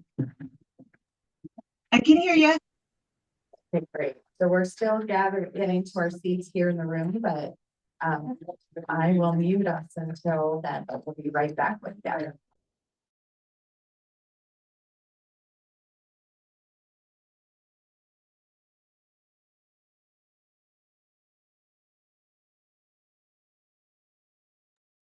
All right, so Jeff wanted to take a little bit of time to actually walk through some of the specific comments. So I'm gonna pass the mic to him and he'll be able to share his screen from where he's sitting and walk you through the document itself. So let me stop sharing mine real quick, Jeff. Okay. And for those online, we are happy to have you back.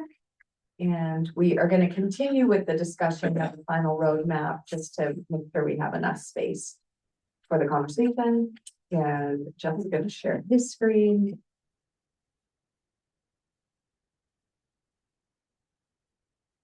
And thank you to Sophia for monitoring and doing our chat and summaries and things. So thank you so much. All right, here we go.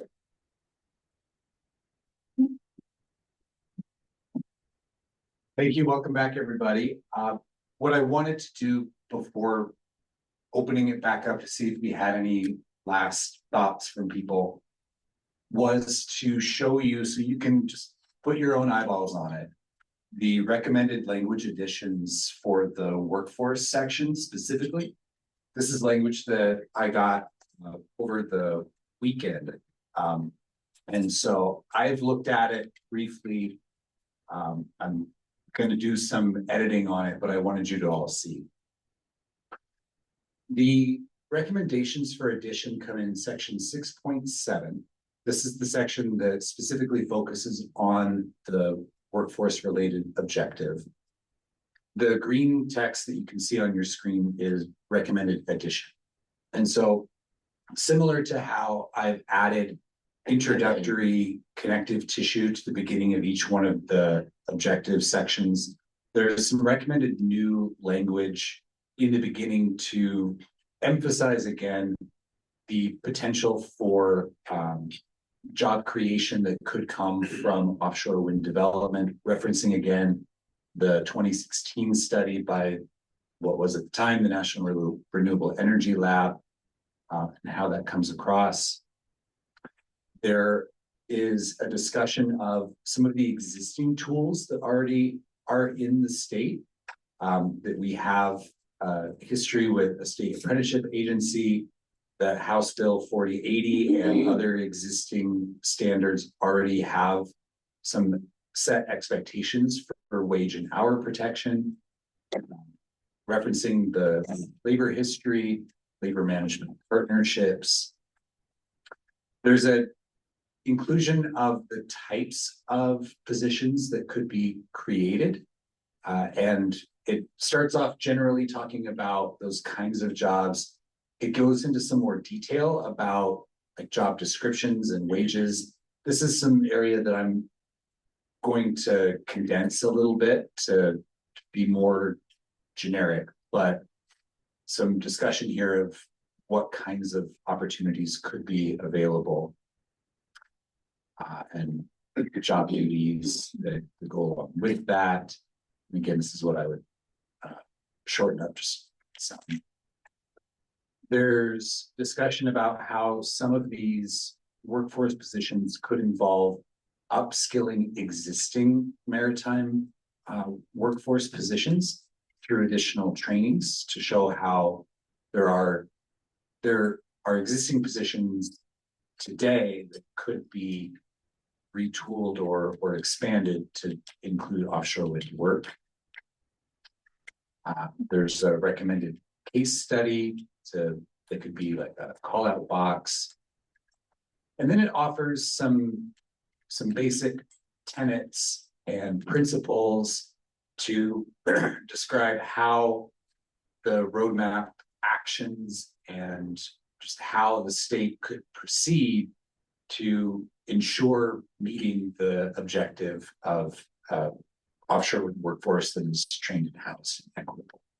And so this is similar to how in some of the other sections, there's that introductory language saying, here's what we're trying to achieve.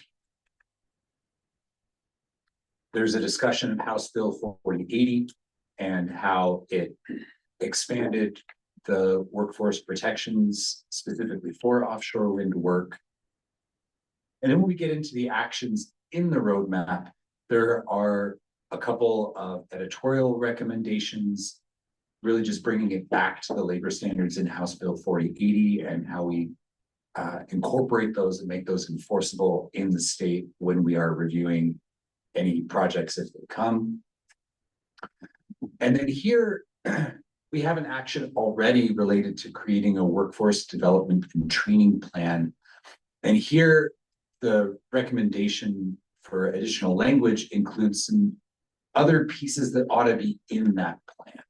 So things like partnership with academic institutions, identifying and addressing unique challenges and barriers for communities and sectors that might be related to offshore wind development, looking at what exists already for industry in coastal communities and in the region, and how an offshore wind talent pool can complement and support that existing industry,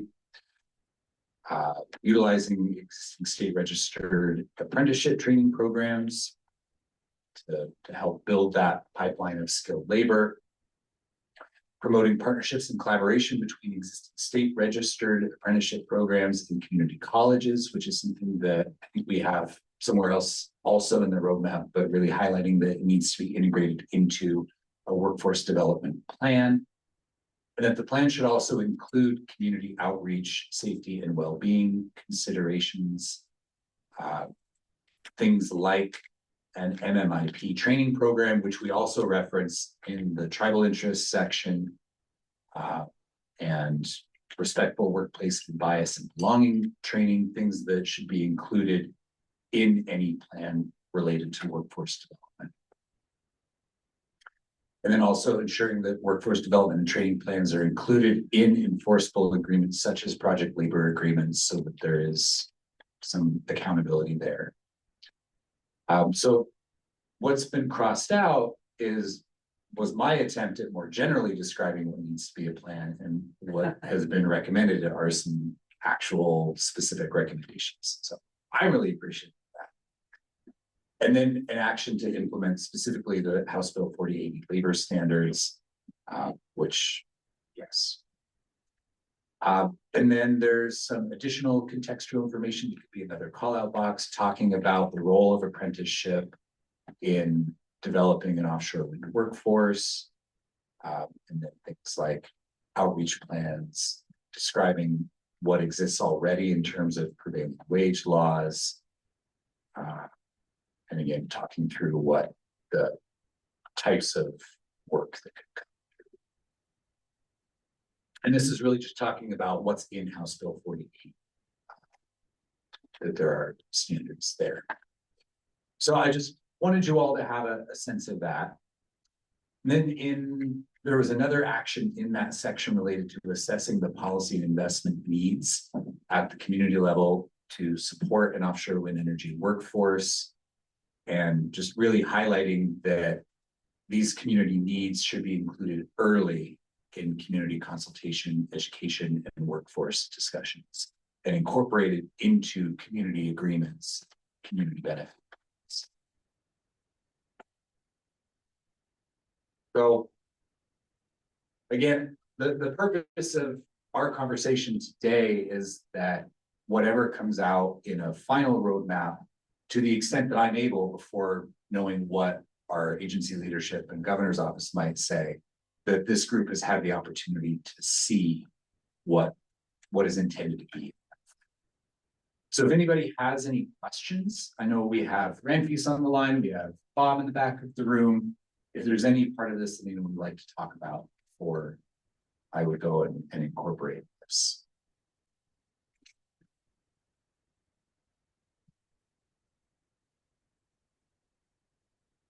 Any questions or elaboration for those? All right, Ramface, take it away. Yeah, thank you. And thanks, Jeff, for the opportunity to just get an opportunity to sort of further flesh out the workforce section. First and foremost, I just wanted to sort of recognize and reflect our past discussions in this roundtable about how important work is and how work is part of our identities and is part of for many folks in the coast and the different jobs that exist today and now are very much part of the culture, part of is multi-generation. And so I think again, when we were thinking about the principles and framework, it's trying to reflect that, hey, if there were a scenario with offshore wind, here is how we would want this to complement and coexist, but not to, I think, displace. And I think that's still the leading principle here. Second, we want to sort of synthesize the feedback that Scott Strickland, Nate Stokes, and Robert Westerman have provided in the past here around their pathways into their career, the stepping stone that an apprenticeship program can provide, a way into a career that to them is not a temporary job, it is a stepping stone to a lifelong career, into a pathway towards retirement, while feathering in, I think again, sort of a layer here on some of the HB 48 standards and how those create local jobs. And so we try to go further in detail how that's done, because I know that's a big question here. But we also want to sort of recognize, hey, there is an existing social infrastructure of both local talent, but also local public institutions that have provided career pathways. We've dealt with transitions, so we're not just starting off from scratch, but also want to sort of tangle that, hey, maybe there are some key questions that we do need another agency, another study, maybe in partnership with academia, local coastal communities, tribal nations, other stakeholders as well, to better understand what are the potential barriers and opportunities and challenges that I don't think we had sort of the sufficient time or nor was it the charge in this roadmap to discuss. But I think that's very important that, hey, these discussions are nuanced. If there is a path forward, that I think we need the offshore wind industry to work with those communities and stakeholders and sovereign nations to further flesh out, but at least providing a framework to make things approachable, actionable, and at least begin the conversation of how we could make these local jobs. So I think we want to try to approach this in a very sensitive way and reflect, I think, some of the conversations we've had and the knowledge that's been shared. So thank you. And yeah, happy to answer any other questions. Thank you. Yeah, question from Julie. Thank you both, Jeff and Nancy, for the work that you were doing with this section specifically.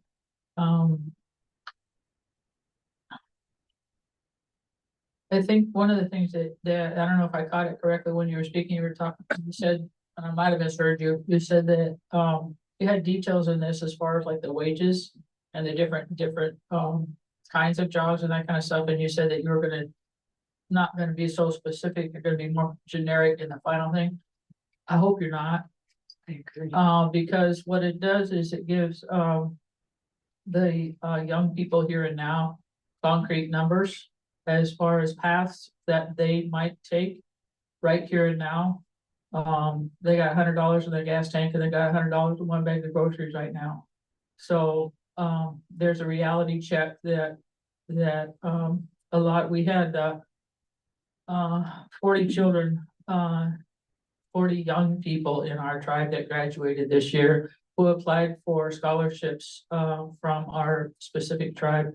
And I know that all the other 8 tribes are similar but different. So there are a lot of our young people coming up And they're finding their ways as to which way they want to go in life. And this is one way they may go. It's not the only way, but it's another alternative. So I appreciate that you got it in there. And, you know, it's something that may not go find this on their own because it's such a dense document and it's a legal document and that kind of thing, but we can share it with them. Okay. And we can say, we're not making this up. This is a real thing. It's a real possibility. You really can do this. And it, you know, so I appreciate that. Okay. If I can just quickly respond.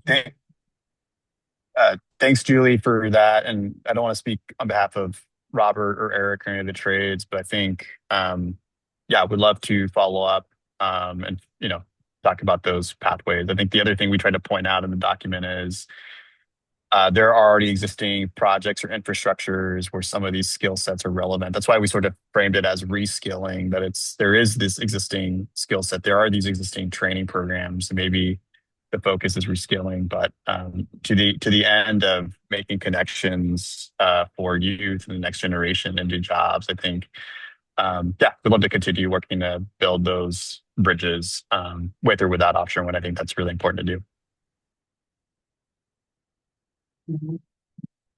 I want to echo that I really love the expansion of that section and the specificity for a couple of reasons. But I also want to say it's really great to see things like Maine's offshore wind plan or California's, you know, like those references I think are really important for mostly so that people can understand that we're not trying to invent something crazy or that or is totally new. And the idea that you know, companies don't have the ability to project out certain things or, you know, it makes it too hard to develop. I think those are illusions. Those are convenient excuses that have been used in the past.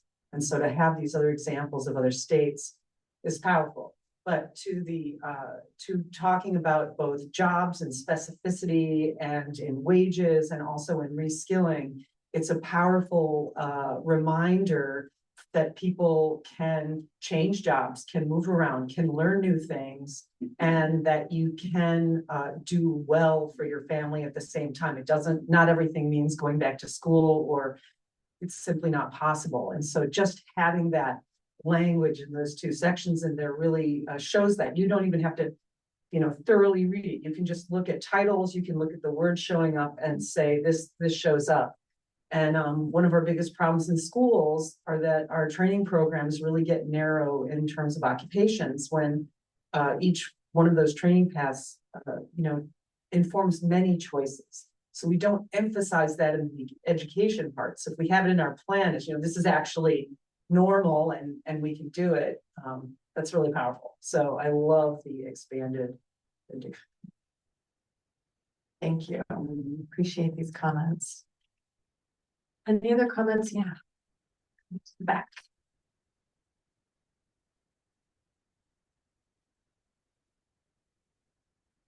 Robert Westerman, thank you for adding these to that. Jeff knows that I've been full on labor standards in this document and pushing at every opportunity to include them. I just wanted to talk a little bit about why. I'm a poor kid from Coos Bay. Didn't have a whole lot of opportunity. Family moved away, bounced around from school to school, finally dropped out of high school and got to the Navy. When I got out of the Navy, I moved back to the Oregon coast, moved up to Newport because that's where the wife's family was at. And I was a radar operator. Didn't have a whole lot of jobs for radar operators on the Oregon coast. And what I was able to do, I worked a number of odd jobs, but I finally was able to get into an apprenticeship program. And that apprenticeship program, the electrical program here along the Oregon coast, provided a pathway out of poverty for me and my family. And I really owe everything that I have to that opportunity to get into an apprenticeship program in the first place. Here on the coast, working on the coast, living on the coast. And I've spent the past few years trying to make sure that that we can provide that opportunity to all of our people here, all of the people along the coast. We never lack for applicants to our apprenticeship program. We're always taking apprentices. The one thing that limits the number of apprentices that we can bring in at any given time is the amount of work that we're doing here along the Oregon coast. So we like to say we can scale up for a lot of work. We can scale way back down when the work drops. But that's been the reason that I've been pushing on this, is because of the impact on me and my family, and want to make sure that opportunity is extended to all of those in our communities who like to avail themselves of that opportunity. Thank you so much. All right, Jeff, sounds like people are really pleased with these additions, and really appreciate the personal stories too, to make it really live and real. So any other comments about the final draft that folks want to have before we talk about your thoughts about implementation? And again, Ranfees, thank you for saying more too. All right, Jeff, it looks like people are ready to talk implementation, but I want to give you the chance to say final words, final thoughts, and Sure, thank you. Thank you all. I have heard some things today that I'm going to go back and look at again. And Commissioner Coker, I want to recognize the comments that you've made over the last couple of days, and the comments you made today about the wanting that certainty related to community well-being and how we can emphasize the need for that certainty through policy, and looking at how we can make that clear in the roadmap. We are still waiting for some feedback from our Department of Justice, as you know, but regardless of that, what we're trying to put into the roadmap is a recommendation that there needs to be a strong policy basis to implement these other actions that we are talking about in the roadmap. Similarly, the environmental assurances and the accountability, the thresholds that we use for when we consider whether to switch to a different path or implement management measures. Hopefully, Carrie, the conversation we had over break addresses that. Thank you. To talk about a cap, and Scott, your reference to, well, it already exists in the territorial sea plan, but we do have some enforceability challenges. I need to go back and look again at how well we describe, if the state were to implement a cap, what is the way to make that actually able to be enforced through a federal process? I need to go look at that a little bit. The environmental monitoring guidance from California, adding that as another resource in Appendix C, I've captured that one. The just transition principles, to talk about that more than just how we're defining it, but to weave in. And my sense is that a lot of the actions we are recommending are aimed toward that. It's just needing to flag that this relates to, among other things, if there is offshore wind development, that it occurs in a way that is consistent with a just economic transition. Let's see here, the labor additions we've talked about. I appreciate the perspective that maybe more is more here, and make you it know, long. right, make it longer. Last meeting, so yes, that's good for me. So those are some things that I've captured out of this morning's conversation. If I've missed anything that I need to go back and be looking at, please do let me know, either here and now or come find me. But beyond that, what I plan to do is get this ready to move on to the next piece and really shift my focus toward the responses to comments so that people see that reflection. Could I make one? Go ahead. Well, Jeff, you just said we need a strong policy basis. And so I just wanted to read, this is from Goal 19, which has already been adopted, approved, acknowledged, and in one, which is uses of ocean resources, under B, protect.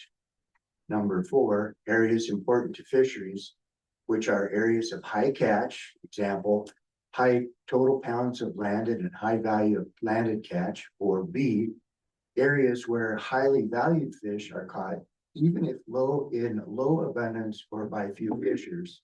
C, areas that are important on a seasonal basis. D, areas important to commercial or recreational fishing activities, including those of individual ports for particular fleets. And E, habitat areas that support food and prey. So anyway, we have that strong policy basis that says we have to protect our fisheries. So, thanks. Thank you, Scott. Good reminder, Scott. Thank you. Okay, well, I am going to share screen for the Zoom, so just they're tracking with us here too. And thank you for letting me do both the things here. We've had our break already. We did some more discussion, and then we wanted to move to hear from you about implementation. And it's both the advice for the state as well as considerations of what now for yourselves in your communities. So there's some questions on the agenda, which I'll pull up here as well. And I'll just give you a little bit of our timing too, just so folks know. We've got a public comment coming in at 12:30. We may end up taking lunch early, which I think, you know, we could just see if there are folks in the room and we have kind of the working lunch mindset, and just depending on how folks are feeling. But until then, we have some questions for you. So now you gave great feedback to the final. As mentioned, this will run through DLCD leadership as well as the governor's office. And then just questions for you about thoughts on how the state should communicate about the roadmap, what you're going to do yourselves in your organizations and in your communities, and how you'll carry this work on. So I'm going to do a quick, if folks in the Zoom, you want to raise your hand when you're ready to give advice and share. And then we'll also look in the room here if folks are ready to share about advice to the state and or what you're going to be doing with this information now. I'll look around here first in the room.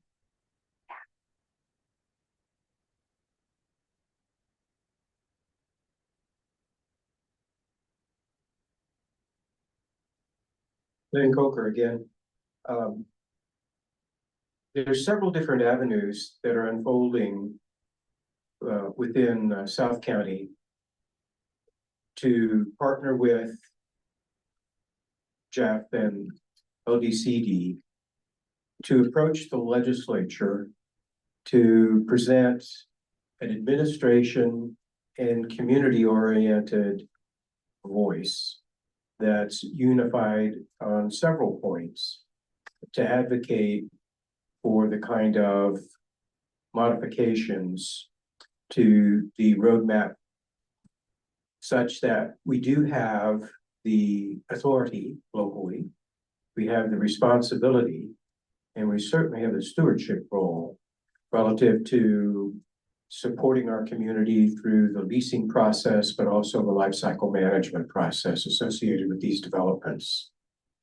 And that sense of working together with the administration is a new one for us. And there's a piece of me that says, for many that have been working for the last 3 years on the roadmap, the last chapter is being written as this is submitted.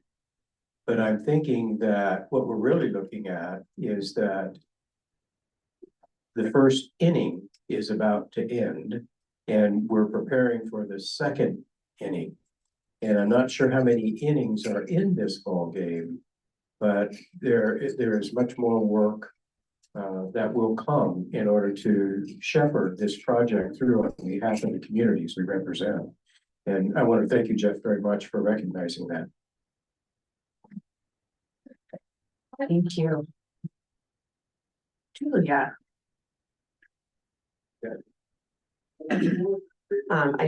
This is Julia, National Wildlife Federation. I can kind of jump off from that last talking point, which is there is so much more work to be done after the roadmap is completed. It's actually kind of, the meat of the work.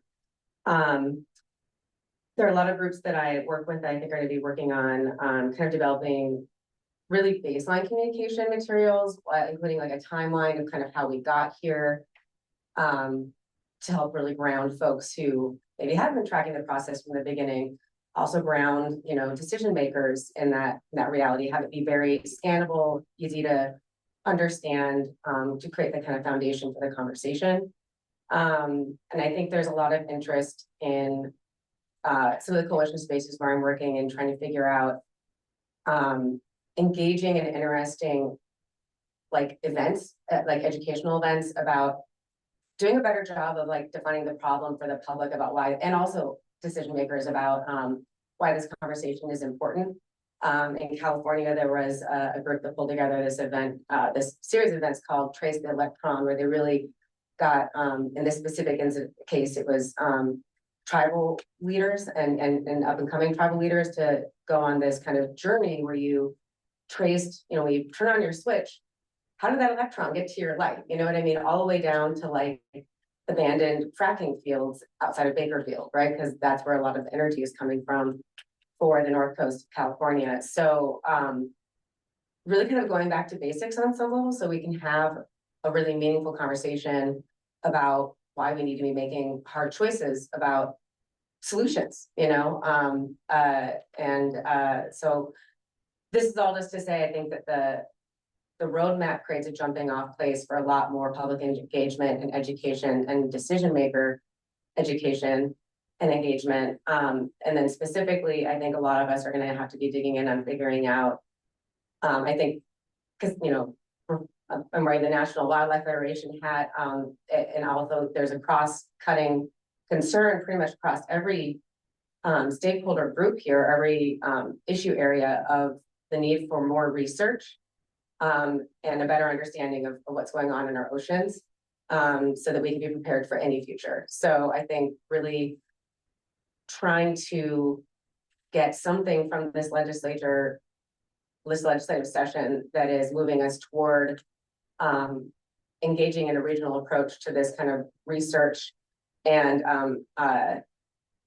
research like prioritization, and just making sure that we're engaging in the science and research processes, because I think that's one of those like no regrets actions and something that has a lot of momentum regionally. And I don't want to see the state get left behind, and I'm hoping that'll be something that we can be working with a lot of groups to hopefully push through this legislative session, which I think is only going to be possible with this educational aspect of it that we're also trying to do. And yeah, there's probably going to be quite a bit of materials too that folks are going to try to be developing, like one-pagers, things that just make it digestible for, the public as well as decision makers. I think I'll leave it at that. Thank you, Julia. And I think just knowing those can be shared with the roundtable too. That's yes, it's perfect. Actually, does the roundtable continue to exist? I guess that's like another question I have about if the roadmap is done, aren't we done? How does this? I don't like. We should. That's a question. What is the roundtable after the roadmap is published and submitted? Good question, Jeff. I don't know if you have thoughts on that. I can make some up. Yeah. That's a great question. We did receive funding from the legislature to do this roadmap process, and that included things like the ability to bring in facilitators, to secure meeting spaces. We would not have those resources unless something new came in going forward. But I have all of your contact information. Virtual meetings are cheap and easy to do. I think it would be a question for this group as to what kind of conversation there's interest in going forward. Right now, there is not a clear plan on how the conversation continues and in what venue. I'll say that when this roadmap gets submitted, I'm going to take a month off and get a little space from it and make my own list of what are the top things I need to be focusing my attention on. And that can be, I would love to, I would love to. I feel like, don't think about it the entire time you're off, sir. No, it's getting enough distance that I can do it. But it would be things like maybe assisting with some of this educational work that you're doing. There will be the territorial sea plan work that OPAC is already planning to do, that I would be on hand to represent what came out of the roadmap in that process and to assist with the work they are doing, to be a resource for the legislature if there are ideas that come forward, to be able to speak from the roadmap into those processes. If there is resource capability to develop a state-specific research collaborative or spatial planning inventory process, those would be things that I could be helping with. But then and like if there is a regional science body to be helping be connective tissue there. There is the West Coast Ocean Alliance work that I mentioned last month, where they've retained a contractor to help us have a conversation around cumulative impact assessment and what that looks like to each state and to the tribes who participate in the West Coast Ocean Alliance, to try to get some consensus there over what is the tool that we need and how is it different from what is standardly a cumulative assessment in a given document. Beyond that, I am open to suggestion on what we as DLCD can be doing and what is an appropriate way to be checking in on this conversation over time. Is there a need to have quarterly, semi-annual? I don't know what the frequency would be, to just say, here's what we're doing with this right now. And at the very least, to have that kind of public window into the conglomeration of work that is being done. Or not. Please let me know. All right. Yes, Jeff. Thank you for this conversation. I think it's really good. I hadn't thought about it in the sense of what you're asking. But through the process of the roadmap, I've had several opportunities, like at a coffee shop or some other kind of a public venue, to just have a conversation, particularly with people much younger than myself, about what the roadmap process is doing for offshore winds and how it works. And I find that there's a lot of people who aren't aware of the fact that Oregon provides these wonderful roundtable opportunities for ordinary people to get involved in self-government. And every once in a while in one of these conversations, I see glazed eyes kind of pop open. And people realize that there's maybe something that they are deeply involved with or would like to be involved with, but don't know how to get involved in it. And so I just kind of look at this roadmap opportunity here as one of those opportunities to encourage people to become involved in local government and in state government on a user kind of a basis. I think that's really invaluable. And I can think when I started thinking about that, I realized that I've actually kind of played that role through my working career. And on a number of occasions, I've seen those eyes pop open. And now I see those same people, much older, maybe for better or worse, involved in various aspects of state or local government. So I think that's one way that the roadmap process can live on and become even bigger and broader than we perceive it to be even right now. Enough said. Thank you. What about others?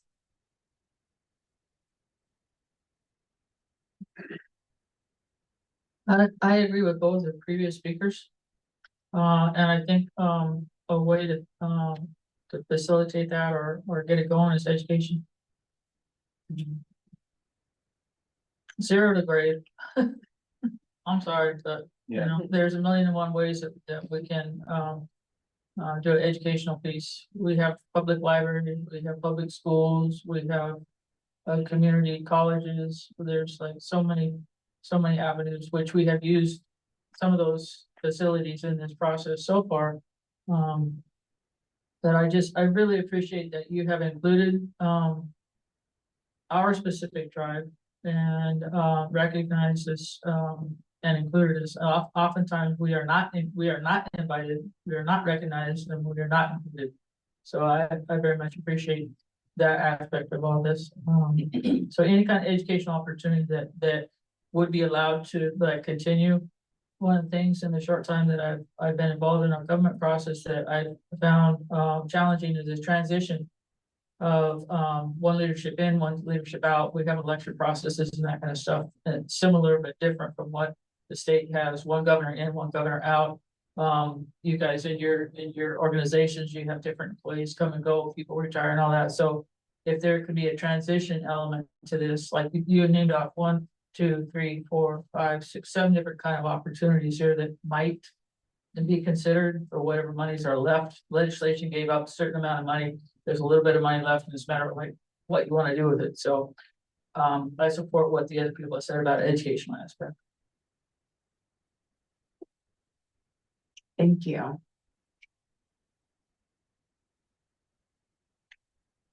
Ashley here with Real Climate. My thoughts on how to communicate about the roadmap. I think that there's a lot of value in the collaboration and highlighting the various parties. So I remember being part of the pre-roadmap group. And I know that there was like a lot of built relationships from the original roadmap space that led into this one.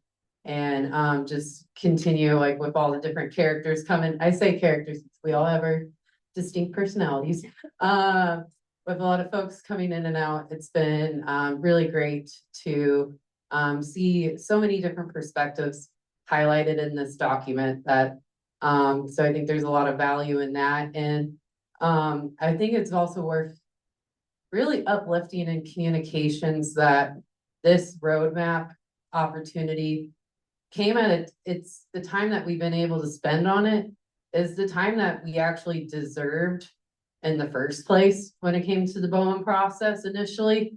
And we weren't really granted that space due to, well, I won't go into the reasons. But I think that's like a really worth value of just like, hey, you know, we were able to move at the speed of trust with one another. Like, and that's why, you know, like Jeff, you've been able to, you know, add on more meetings that you probably didn't want to add on and extend comment periods. Anyway, I don't want to presume, but I think there's a lot of work value of just sharing those, as well as how this could be a guidance document that could be replicated for other spaces. Like, I don't know if anybody in this space put in an application yesterday for the Blue Economy Task Force that the state legislature is putting together. My opinion, that not everything, but like this roadmap's a really good starting place for a reference guide for the Blue Economy Task Force. And I don't know about y'all, but if you start involving yourself in all these plans after plans, and I feel like I've barely just gotten started. They all become one plan in my head. But I think this guidance document, this could be a really great guidance document for others to take a look at, you know, if it's, you know, development on the coast, rural communities, and so much more. I think this has a tremendous value within it. And what steps that I'll take with the roadmap is just, I mean, to be honest, just cheersing that we got to this point. And then I know that between myself and other partners, I've been starting the scheme about some of the different findings and some of those actions that we want to see moving forward. I know I've been a broken record at times about updating estuary management plans that I think DLCD can help support with. And other things such as that, and how we use the roadmap in our communities. Again, as a resident of Coos County, this place has been a hot spot of large developmental proposals time after time after time. So it's really nice to have like a comprehensive document to reference to and to be able to showcase some of those priorities, especially even just being able to discuss, like, for instance, community benefit agreements. I know myself and others, before the BOEM auction got canceled, we were like, whoa, how do we do this? And what to figure out? And this document has a lot of that, like, base information. And then, we can go deeper from there. So, yeah, just really appreciate everything that's been going on to this, and would love to also hear from others if there's, opportunities for, we're, upcoming the legislation, if there's, actions around certain energy related policies that we would like to see happen, and more. I feel like there will always be more. The roadmap that can, just reminds me of Jaws, like, we need a bigger boat, we need a bigger roadmap. So, thank you. Thank you. This is Julia, National Wildlife Federation. I just want to do a quick follow-up to that, which is after hearing your response, Jeff, about like, what is the future of this group of people? And in your comments, Ashley, about telling the story of how collaborative this is as part of the education. I think it'd be really valuable and interesting to see if moving forward, this can continue to be an entity that is collaborative. Like, we have a lot of different interests and positions in this space.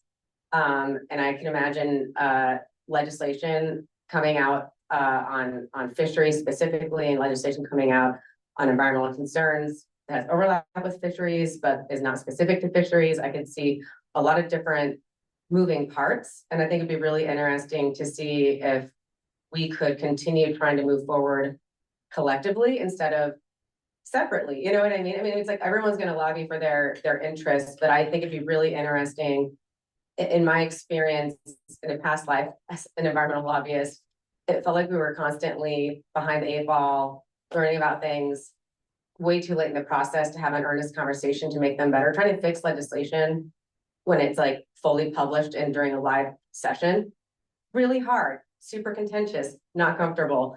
Working together on legislation where y'all are trying to like get somewhere together, maybe more likely end up with something that's a better product and more likely to pass and be successful. And I feel like that's the value of what the roadmap, I think, has attempted to do, was get all of us kind of willing to play together in the same sandbox a little bit, So I just, when you were talking about like, would we share information with this group as we're like developing fact sheets and things like that, I think it'd just be interesting to see the degree to which we can just continue to be information sharing and transparent. At the very least, transparency was a huge priority of the roadmap process. And it'd be interesting to see if we could continue collaborative and transparent processes and implementation, in the spirit of kind of how we formed this from the beginning. Anyway, that's less concrete and more vibes, but I just like, I'm just like wondering if that could be a potential outcome and use of this space. Yeah.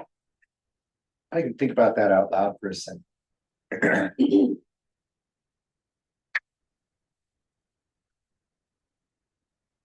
Thanks, Julia.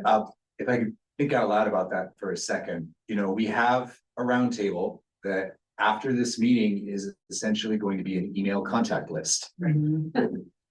I know that the reply all function, some people love and some people don't love. And I want to be sensitive to people's interest in being part of an ongoing chain of conversation. I wonder if there's a way for DLCD as kind of the coordinator of this process to reach out to you all and see, well, who's interested in continuing to be part of a group email chain essentially. Yeah. And have some norms that we can agree to about how that will be used to respect everyone's needs around it.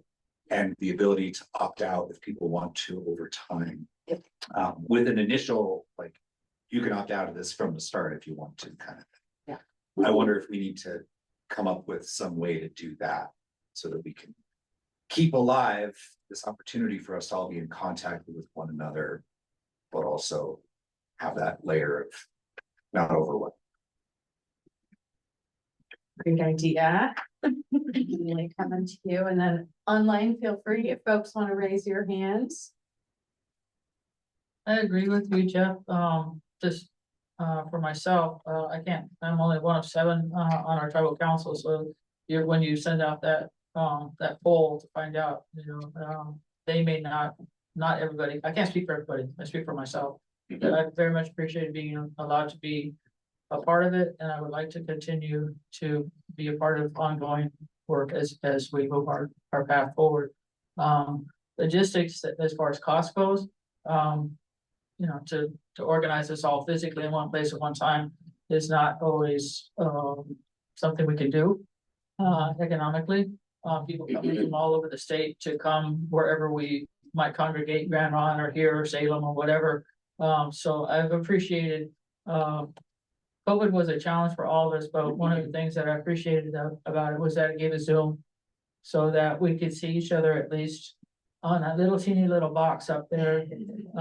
And sometimes people, they don't want their picture up there and you got the name, but it pulled me through that. And then it's enabled us after that to communicate with our membership wherever they may be. We have half our membership here in our 5 counties, but half our membership is all over everywhere else. So in our meetings, they can log on. And so there is a form of communication that our specific tribe very much appreciates for that regard, and it could be useful for this. And we communicate with each other all the time via email, back and forth, and we text back and forth because we can't always be together. Like this is so unique to have our chair, Teresa Spangler here, our Tipo, Courtney Crossman here, another tribal council member here, and our chief sitting over there. That is like, I mean, it's incredible to be able to be with all these people here in person, so if there's a way of doing that, I would be one that would participate. Thank you. Thank you, Julie. As I'm Chief Doug Barrett again, as I'm reading my notes to my next keynote tomorrow, and we carry a responsibility to ensure these waters remain healthy for future generations. I had to stop there and make this comment because we are sovereign nations, and any chance you guys get to talk to the feds, let them know that we are a sovereign nation inside of a nation. We have our own constitution, we have our own everything. It's like a lot of people don't take us seriously when we want to conserve energy or conserve our waters or protect our waters. And our oceans are our biggest commodity. And that's the main thing we need to protect right now. Our whales are dying. Just take this opportunity a second. You know that we've lost 30 whales in Washington alone, okay? Something is happening to our ecosystem. We need to fix it now, not tomorrow. And I'm going to continue to say this as long as I live. We need to start putting money towards conversation to fix our ecosystem. It's out of control, it's out of balance, and nobody's taking it seriously, but the tribes that I feel. Okay. Maybe wind energy is great. What's it going to do to the whale migration? We need evidence before we put these things in the water to show what's going to happen, because their systems are being messed up right now. They don't know how to communicate with the land and the water because everything's bombarding them. All of our satellites, all of our antennas, everything. The whales are dying because they have lost their way. They've lost their communication. And that's a big deal for us. Okay, we go harvest whales when they show up on the beach, if they're still able to be harvested. We do ceremonies for these things. I don't want to do, I'm not gonna do a ceremony for when a wind energy thing breaks and goes over the beach. I'm gonna be down at the beach cleaning up everything like what happened on the West Coast. Just so you guys know, our East Coast lawyer, Laura Eckelhoff, said at one of the BOEM meetings, are you gonna wait till all of our right whales die before you guys do anything about this? So think about what we're putting in the waters before it goes in the water. I just had to take this time to read this because I'm going through this thing and I'm gonna tell everybody during this Northwest Land Conservation folks. And it's important to the tribes. Another tribe would have been here, but he didn't know about it at the time. So our other chief was gonna be here, but he couldn't, we're triple booked half the time anyway. So just please think about this. I mean, I'm not trying to preach to you guys, but anytime you chance to talk to the feds, let them know that we are sovereign nations. We should be at the table first, not afterwards. Thank you. Thank you. All right, Bill, I saw your hand go up on Zoom, and then Joe, I also saw you come on your camera. So let's start, Bill, with you. Yeah, thanks for the opportunity to talk. With respect to the last two bullets of how I will carry the work forward and use the roadmap in my communities, it's kind of interesting. If you look at my listing as a member of the roadmap, my qualifications or my affiliation is as a Brookings resident. And it doesn't really capture that as I said, I'm a marine biologist. I worked as an environmental consultant, worked for BOEM or a whole lot and a lot of other agencies. I'm also a father and a grandfather, an environmentalist. What I hear just talked about by the tribes of the need for protecting the environment, it's something that I'm going to continue to do, not as somebody affiliated with one specific group, but a number of those. But basically, it's trying to continue to share my personal perspective and participate in open discussions. I'm really pleased, especially in the last several meetings, about how the many different perspectives have been represented. And I hope to continue to have those sorts of open discussions and allow us to look at what data we have, but also have personal perspectives, personal insights. Those are the conversations that I hope to continue to have, working with Michelle Carrillo, working with Coastal SoCan, working with other groups to make sure that all the different perspectives are presented so we can start to work together to address exactly those questions and issues that have been raised over certainly the last half hour, but the last 2 years with this, and actually way beyond that. So thanks for being to let me be part of it. And I hope to continue in formal or informal capacity for quite a while. Thank you, Bill. Really appreciate it. Yeah, go ahead, Joe. Yeah, thank you. I'm really curious to hear what DLCD's plan is for communicating the roadmap to the legislature. So maybe that's the follow-up after hearing from us first. But a couple things I think it'd be really important to hold I'm not sure what the handoff plan is for the roadmap. Is it just an email to the legislature? Here's the roadmap. We're done. Thank you. Or I would like to think there would be like a briefing of some kind, in-person briefing. I could see Jeff being the person doing that. It could be really powerful to have some roadmap members there, folks from the tribes and others in the room when you're briefing to key legislative folks. I'd like to think the president of the Senate, the House lead. I would think the Coastal Caucus would be very interested to hear about this. I think in order to, it could be done during an upcoming legislative days and schedule that in, maybe bring some food so you get legislators in the room. But I think it's going to be important to really highlight this plan that so much work has been put into over the years. And also that gets into the next steps around the roadmap. I think, folks in the room have talked about potential legislative um, ideas that will come out of this. And so maybe that could be something that could be thought about and communicated. It doesn't have to be a firm legislative concepts thrown out there, but maybe highlighting some of the places where we could see something coming out in the 2027 legislative session or even further out. Think in terms of next steps that I will take, this has been touched on a little bit.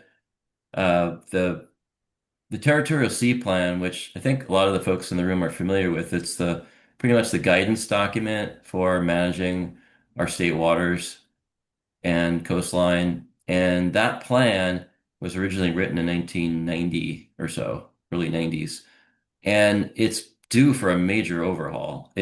DLCD has actually asked OPAC to update chapters 1 and 2, which are kind of the foundational chapters. And so that's going to be starting up.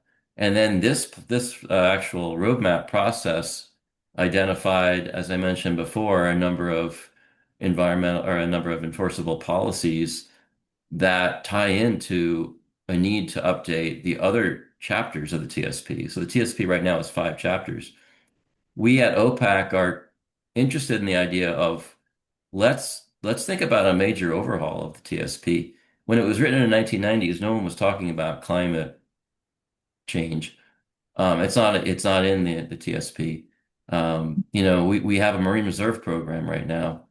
That's not even in the TSP.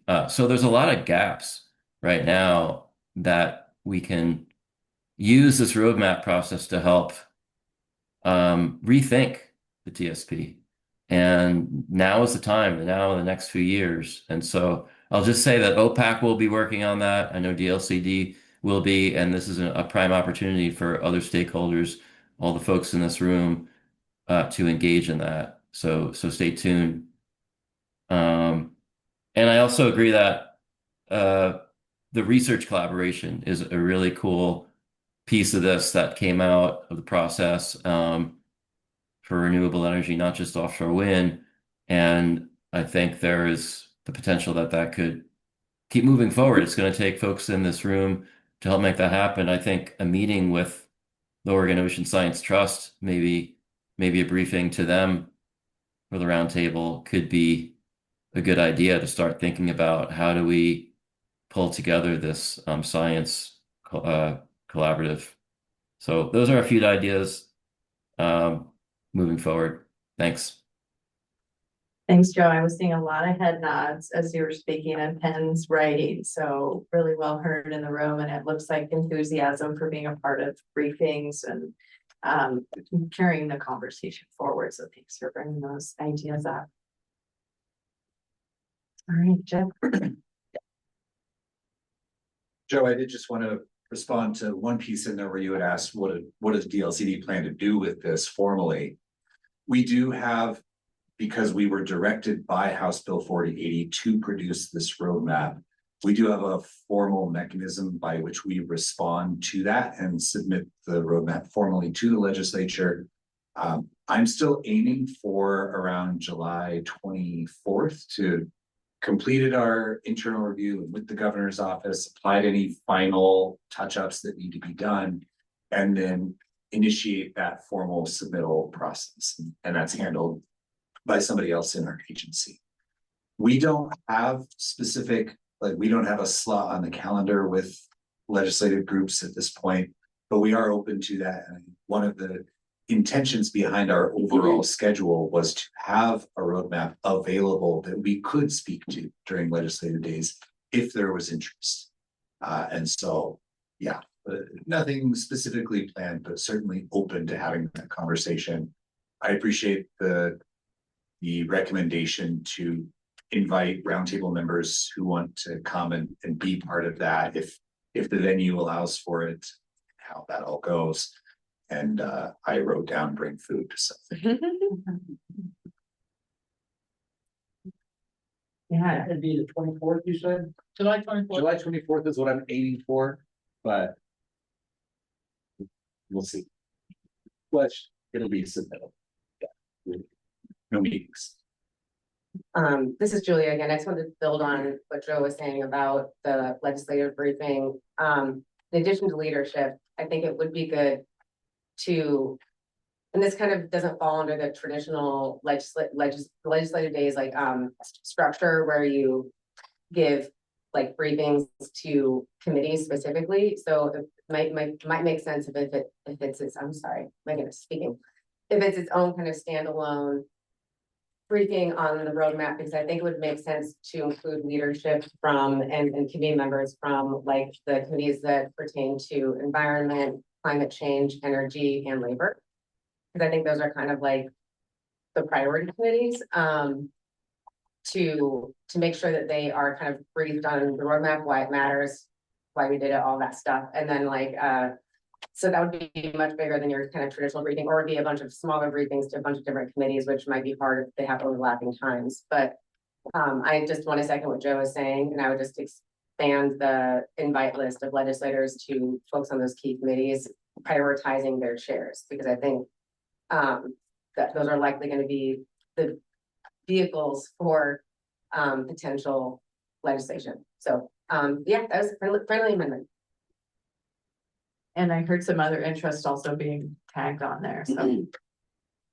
Oh, just to refresh my brain, I like just went back to OLIS to look at the bill passed, and there's like over 25 legislators listed between the chief sponsor and regular sponsors, so that could be a good, like, people that already signed their name to this bill to get this process going. That might be a really good place to start out as well, people that were, and I know Gomberg was a chief sponsor, and I know he tends to be an advocate for coastal and environmental issues. So between him and Graber, that could be a strong lead there. But yeah, I just wanted to name, I was like, oh yeah, I forgot who was like all even a part of this in the first place. And you know, I see a number of friendly faces that are listed for the regular sponsors that could be some great champions for us as well. So just wanted to name that. Great thoughts. Thank you. I agree with everybody that said what they said before me. Only because I've been fortunate to participate in a couple legislative House bill processes, and it really matters that whoever is allowed to be there for the 2 minutes or the 3 minutes. Yeah. And then sometimes you have a legislator that actually asks you a question that you are an expert at, and it'll push it through. So I don't know what you want to do with that, but I've seen it from in between fall 2021 and now, like I said, I've been allowed to participate in a couple of those sessions, and it really does help, and it really does matter. And we have a good relationship with a lot of them already. No, record. You want to say what? No, that's it. Just Strong relationships, so it's already building on trust, and yeah, wonderful. I'm trying to. All right, I'm gonna look online. I'm seeing our delicious lunches here arriving, which we're so grateful for. And I should have, when I started, thank you, Cheryl, and the whole staff here. We're so lucky to be able to host here and have immense gratitude. But before we, it seems to me, Jeff, like this has been robust. We'll do a check-in after lunch as well to see if you have additional thoughts that over lunch come back around for you. We have a 12:40 public comment period, so we'll just check to see online if anybody would like to make public comments. So maybe Sophia, you can put a little note in the chat, or if anybody from the public is here now that you'd like to make public comment, please feel free to raise your hand or send a note in the chat. Great, so we haven't heard anything from the public specifically, so I think what we'll do is just wait to hear if that's the case. They can let us know in the chat or otherwise, but I think this might be a nice lunchtime pause. And that we can, you know, have our hour together over lunch, further the conversation, continue the conversation, and then come back in an hour. So online, we will move our lunch up a little bit. So we will come back at 1:25. And we're grateful for your comments and keep them coming, and we'll see you in an hour. Bill, some comments. Thank you, Mandy, for getting our recording started. I am going to share my screen really quickly. Yes, and I have Julie here. I have a question. Okay, hang on one second, just I'll be back to the group in just 1 second.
Great. So let's commence where we were. Thank you for everyone. Hope you had a great conversation over lunch. Those on Zoom, I hope you were able to take a humanity break from the screen. And we thought, based on the conversation, we're feeling pretty complete with a lot of what we were hoping to hear from you all. And so we wanted to do sort of a last call for implementation thoughts and questions, and then we thought we'd actually move into the appreciations and reflections and likely end our day early by doing that. And I've decided to not do the sort of round robin approach, because while you all did your introductions, you were sharing a lot of appreciations, and so instead it'll be kind of an open call to the group. But before we get into the appreciations and reflections, I wanted to check in if there were any last implementation and or the work that you'll be doing in your communities, any things you wanted to share. And on Zoom, you can just raise your hand if that works. Any other thoughts folks had over lunch that you wanted to share?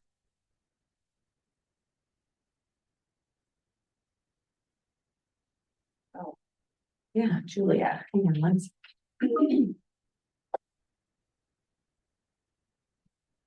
Yeah, Julia, National Wildlife Federation. I just was digging through my brain like you were asking that question and realized I think one more layer of future work that a lot of us are engaged in, including agency folks, is like the governor's executive orders on climate and the energy strategy implementation. I think something that this roadmap process has illuminated is the challenges that are created by how siloed all of this work is in the state. Like that's a structural challenge. And I think that the governor's executive order is kind of an opportunity and a moment to kind of like communicate across those barriers and try to create kind of collective vision around these things. And I think that offshore wind is one of those topics that if there aren't people showing up in that space to kind of be like, hey, how does this fit? That it's going to continue to be just kind of like isolated and not integrated. And I think that it's really important that we're making sure that this is coming up in all the different spaces where it makes sense. So I think that's another area where not just our organization, but I think a lot of us are going to probably be engaging in those bigger picture spaces and hopefully making sure this is showing up there too. Thank you. Good thoughts. Anyone online have any last reflections on implementation and in that case too, just sort of synthesizing with other or anchoring in with other bodies of work? Okay, then I think we can move to our last portion of the agenda. And that's really just to give you all a chance to have some proper closure in your work together.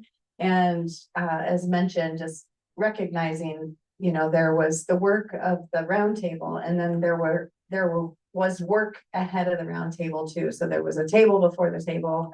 And as we know, and you're sharing with us too, it will continue in different ways. And this is what we find across the state when we have collaborative conversations, is that collaboratives, wherever they are, they actually create opportunities for more continued connection and big thinking and continued relationships. So we wanted to give you all the chance to reflect together. And so the questions that we came up with, what I'll say, if there's some other question that you would want to post to the group or your post yourself, or, you know, what are you most hopeful will come out of your participation in this roundtable? What elements are you most excited to see in the roadmap? Any big ahas that you had? And then in general, thank yous or gratitudes, appreciations. We've been hearing a lot of those, but if you have anything that you'd like to share. And so instead of doing the round robin, because much of this actually came up in your intros, as was said, I'll just kind of do an open mic. And when people are ready to share any of these thoughts, and online, if you want to use your cartoon hands, you can raise those and we'll come to you. But I'll start here in the room if folks have any things they want to share. Try to think back. It's been a long process.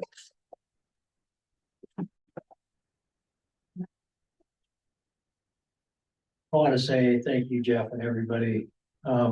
This has been a long process. But we appreciate what's going on and the opportunity to do this, because before we didn't have any opportunity to say anything about it. You know, we went to BOEM several times and says, let's have some consultation. And they thought just Julie attending the meetings was a consultation. Well, that's not consultation. But we've asked for it many times. And when we went back to DC a couple of years ago, we kind of educated them a little bit about what consultation should be. And now we're working on the task force trying to get it in Oregon. And, you know, it's just working with different governments, different government entities, and allowing us to be there in the beginning and not at the end. So we appreciate this. And Rick would say probably the same thing, but he's on vacation right now and having a great time. But I just thought I'd share that from the tribes. It's great to have these meetings and to be able to be part of this whole process, to listen to our concerns. And we're going to have concerns, you know, forever until the economy, until the ecosystem gets fixed. And I say it needs to be fixed yesterday, not tomorrow. And I think we're wasting time not doing it right now. You know, when our salmon disappear, our people disappear. Our lamprey are not coming back in the numbers that they need to be. In fact, they'll go to another river. So they're probably all over Willamette Falls right now that used to be in the river. Because if they smell a more powerful smell in a river, they'll go that way. It won't go to returning like a salmon did. So it's a big concern, because those are millions of years old. And like our past chief says, I don't want to lose them on our watch. And that's what we're concerned. The ocean flow is just going to change the California current. It's just going to, you know, I could go on and on and on to this all day about what could happen. What should happen is they should do a bunch of environmental impacts first, before they even start doing the cells. But you know how they do their process, and we can't control that. So It's been an honor to be here for this whole process that's been going on. And thank the governor personally for doing this. I tell her thank you too, what's going on, you know, yeah, and I think these conversations probably can continue after. Just don't add me to that email list. Thank you. Thank you very much. Thank you very much. All right, online, we've got Dean and then Bill. Tell Bobby I said. Definitely. Okay, am I on? You are, yes. So what's going on through my head all day is it's 3 to 5 years from now, and there's a new administration in DC, and they resume offshore leasing, and they do it pretty aggressively to make up for lost time. So they're pushing hard for renewable energy development offshore, and they're stacking up leases off the West Coast. Are we ready for that in 3 to 5 years time, maybe less? Are we going to be ready for, have we really prepared ourselves for that, or have we finished a process that is going to kind of just end where it is, and then the next one's going to kind of roll in, and then we really won't be any more ready than we were the first time? That's my fear. So talk me out of that.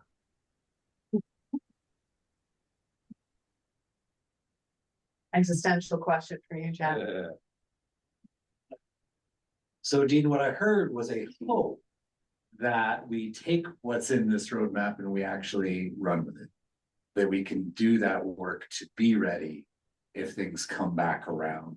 And, you know, we may not be first in line too, if there's another administration with different priorities. And so, yes, it could be as soon as 3 to 5 or whatever, or I guess my hope would be that we have identified enough of what a right path ought to look like, that it's not just up to the state to do all of this work that would be necessary, that if there are others out there who are also interested, that it could be a collective effort to do some of that work that is needed. But at the very least, if we start with our policies, then we are going to be more ready next time. Thank you, Jeff. Scott, we'll come to you after Bill. Yeah, actually, that was a good intro, Dean. Jeff, a good response. For my 30 years of working for and doing environmental permitting, one of the first things that we would have our clients do is exactly this sort of roadmap. What is it that we need to do at the beginning, in the middle, at the end? Try to figure out how to get there so you can anticipate things. The other thing that was really, really sorely missing from this process was to get an understanding of how the federal process works and to get the federal agencies on board with it. I had many conversations with BOEM saying, do an assessment early on. You've done a programmatic assessment on the East Coast, and that was in 2007. That was before MMS got broken up to BOEM and Bessie. That was something they said, no, we're not going to do, even though it was beyond its shelf life, even though it was for the East Coast, even though it was for not floating. They had their process, and they came in and asked people, well, what do you think? About what? There was no information. Unfortunately, the state wasn't doing very much good, didn't help anybody with that. Andy Lanier did a phenomenal job as much as he could to try to get information out, getting information to people, but still it was driven by BOEM. So that set everything off wrong. I think what we've got with the roadmap is an excellent start.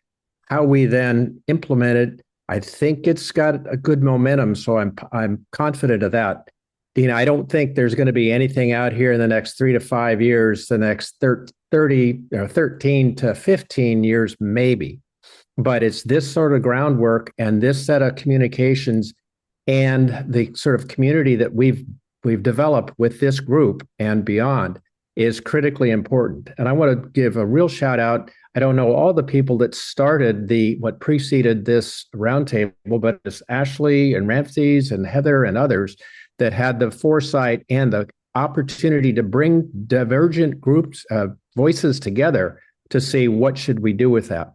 Huge shout out for that. And then for the DLCD and Jeff in particular, and Bobby and others to pull this together, getting us to do that extra time it's going to set us very well for whatever comes for the future.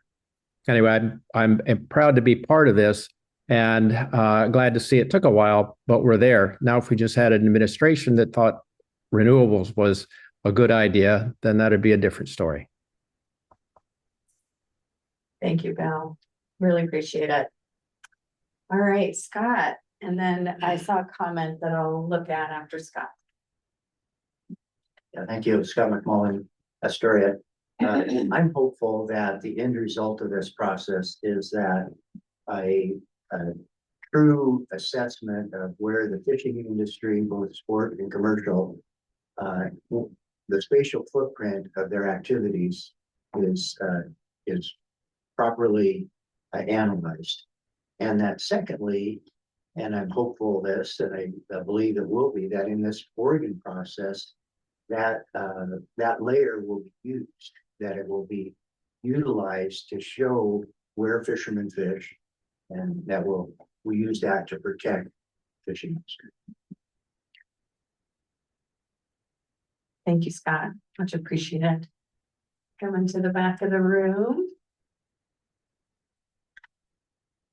And since the camera is slow to get to us, if you wouldn't mind reminding folks who you are. Sarah Sweat with Oregon Sea Grant, and I'm not on the roundtable. I've been kind of observing and participating as a public participant, but I just want to reflect on that. I remember coming to some of the first roundtable meetings, and Karina and I were reflecting on this, that like the difference in the energy with this group has just done like a total 360. Like there was tension, when we all first came together, and it was nerve-wracking, like how everyone was going to work together, because we all have such, diverse concerns and opinions. And I just want to, say how much I have appreciated watching this group. And I know that, this is kind of like the second iteration of this process with the informal group coming before this. But I mean, even if we're not all completely on common ground, but I think that there has been sort of like a community and a coalition around this topic that's really impressive to watch and exciting. And I think that in the future, if offshore wind does come back to Oregon, and another one of those actors that I think we've been missing in this process would be the developers. And I just recently went to an offshore wind conference down in California where they've got leases in California. So there were a lot of developers present, and it's interesting to see a different group involved in this conversation, who obviously has very different priorities than all of us. But I think in the future that one of the strengths of this process is that, all of these views and opinions and communities that are so important to Oregon have come together to work on this, and that maybe there's some more coalition that we've built that someday, if and when developers are in the picture, that there's a stronger sense of community and relationships among all of us. So yeah, I mean, it's been a fun process to engage with, and I'm really proud of everyone. I think you've done amazing work, and yeah, I'm hoping to help where I can with the implementation too, and stay in touch and engaged with all of you guys. Wonderful, thank you. Appreciate that. Yeah. Julie, did you have your hand up earlier? Yeah, you go ahead. Are you sure? Yeah, okay. Um, uh, Julia, National Wildlife Federation. I did not do appreciations during intros, so like I definitely want to get my appreciations in. But I am going to start with something that no one has really been speaking to, but what was your biggest aha during this process? And I just wanted to speak to the education that I've gotten through this process of tribal concerns has been completely invaluable, particularly on view sheds. I just really had no concept of how sacred a view shed could be, and that it's that issue was such a deeper and more important issue than I realized. And there's a number of other moments that were like that around getting a deeper understanding of tribal perspectives. But I really have a lot of aha moments around that, and really appreciated this opportunity to be able to learn and be in community around that learning. And in terms of gratitude, this is to DLCD generally, but Jeff, like very specifically, you have been so incredibly accessible. I can't recall a moment where I reached out to you and been like, hey Jeff, can you come to this meeting? Hey Jeff, can we talk? Hey Jeff, what about blah blah blah? You've been extremely responsive and accessible, and that's not always true of these public processes. And it's a testament. I think Lisa said this earlier, that it's like who you are as a person. It's not just like a job, you know.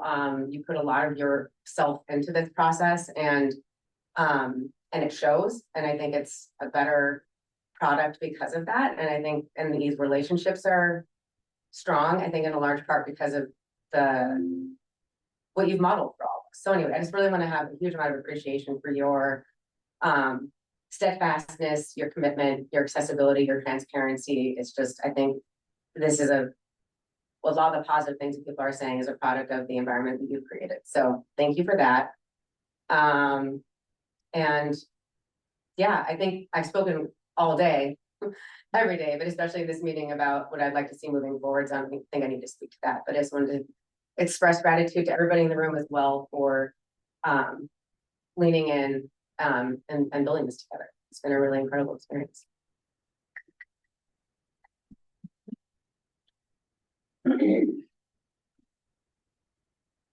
I just want to say thank you to everybody that's in the room again, to everybody that's on screen. I was watching Heather Mann when she was working so hard before we created this group. I was watching your posts, I was reading your posts, I was sharing your posts. When people talked to me about what was going on with BOEM, I always referred them to you and the posts that you were making with the people that you were working with. When Governor Brown went out, Governor Kotek came in, she created this. It was yet another way to be connected to this project in a hopeful way.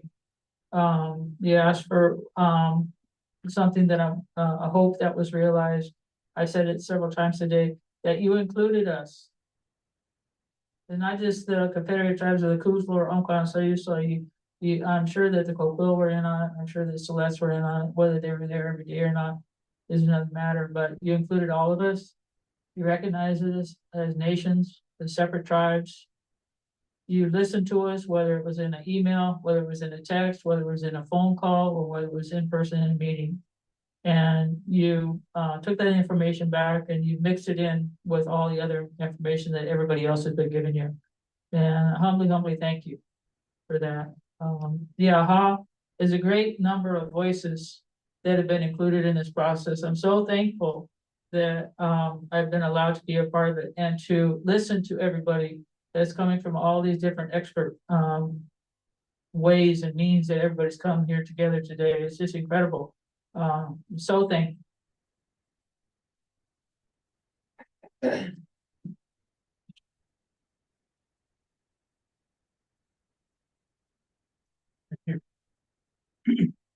I just wanted to say, I'm really pleased to see what has happened with our consideration of alternative futures in thinking about the offshore wind map. In the beginning, that seemed like such a nebulous idea, and maybe it was kind of like a path that didn't go anywhere, but I think that the DLCD team has done a really good job of taking that concept and applying it to what we're trying to do. And I think that the roadmap that has come out is much more like a roadmap rather than just a wayfinding journey. And it's something that is going to be, even if this goes on the shelf and sits there for a while, when it comes back out, the concepts that came through that roadmap, that alternative futures planning, I think are going to stand us in good stead and help pick up and move on from where that went. I would like to see if in the future, if DLCD finds that to have been a useful exercise, to see that kind of thinking applied to more roadmaps or more state efforts to chart a future for Oregonians. So thank you very much for that. And just in general, it's been great working with this team, and it's been time well spent. So thank you all for everything that you created. I've learned a lot from all of you. Thank you very much.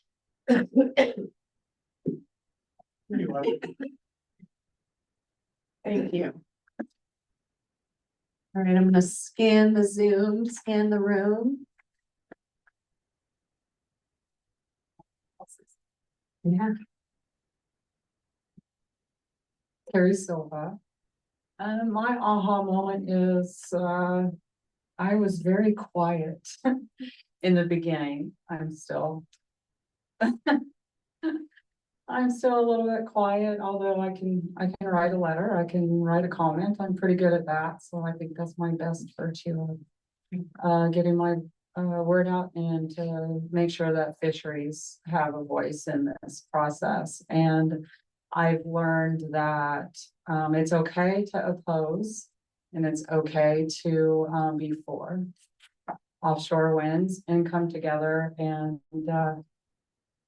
find common ground. And it was humbling. And I am also honored that I am a part of this. And I've met some very remarkable people. And I would like to be on your email list as well. So, and I really appreciate you being available like all the time. It's like, okay, Carrie, that's enough. Just and thank you. And also thank you to Bobby. And you too. Thank you.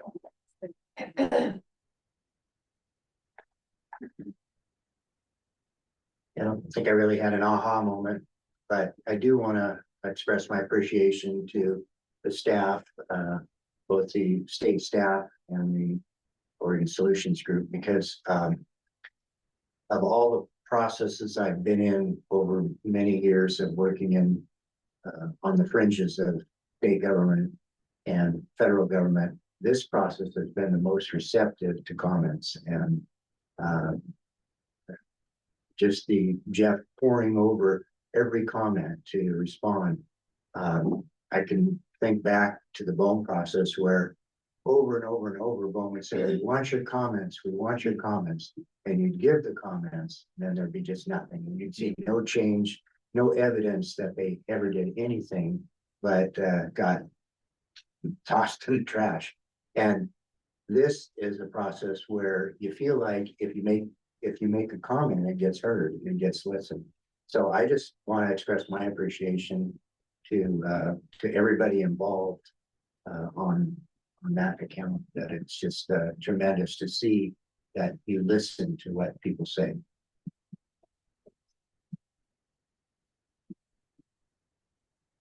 Oh, thoughtful, everyone. Thank you. I'm sorry, I just got some really great feedback from our policy team.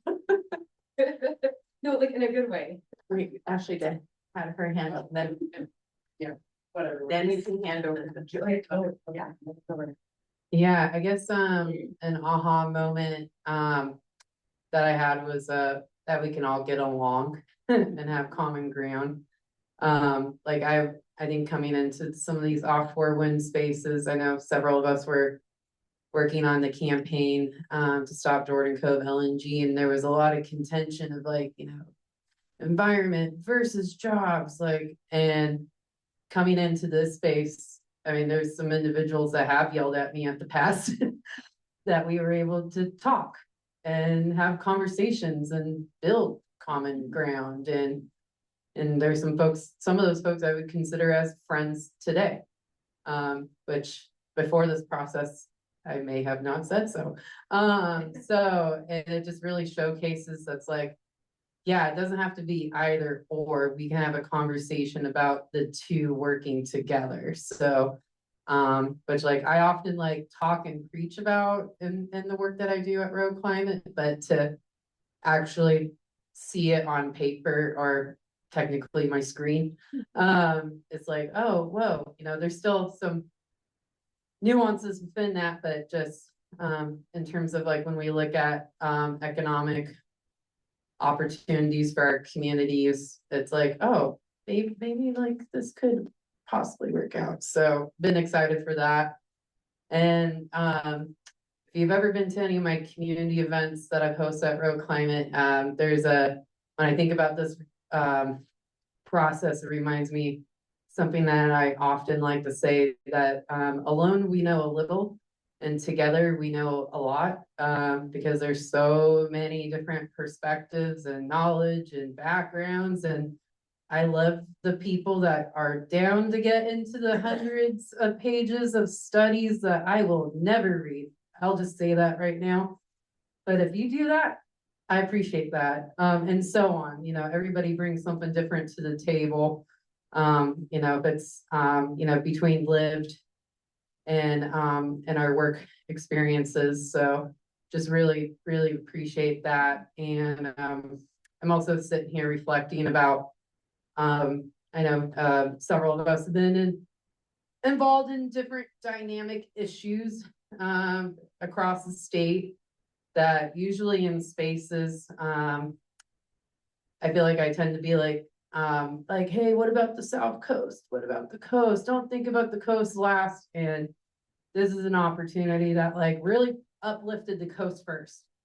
And I think that's something that like I'm really taking from this, and we'll plan on utilizing this document in whatever comment period is coming up after this point to uplift and highlight like, hey, a lot of people spend a lot of time developing this and thinking about coastal communities and tribes, and this is some of the priorities that need to be uplifted for moving forward in these type of developments. So yeah, that's something I just am really sitting with here. And also I want to give much appreciation to the Oregon Consensus team, especially Sophia, and I miss Bobby too, and we appreciate everybody that's been involved.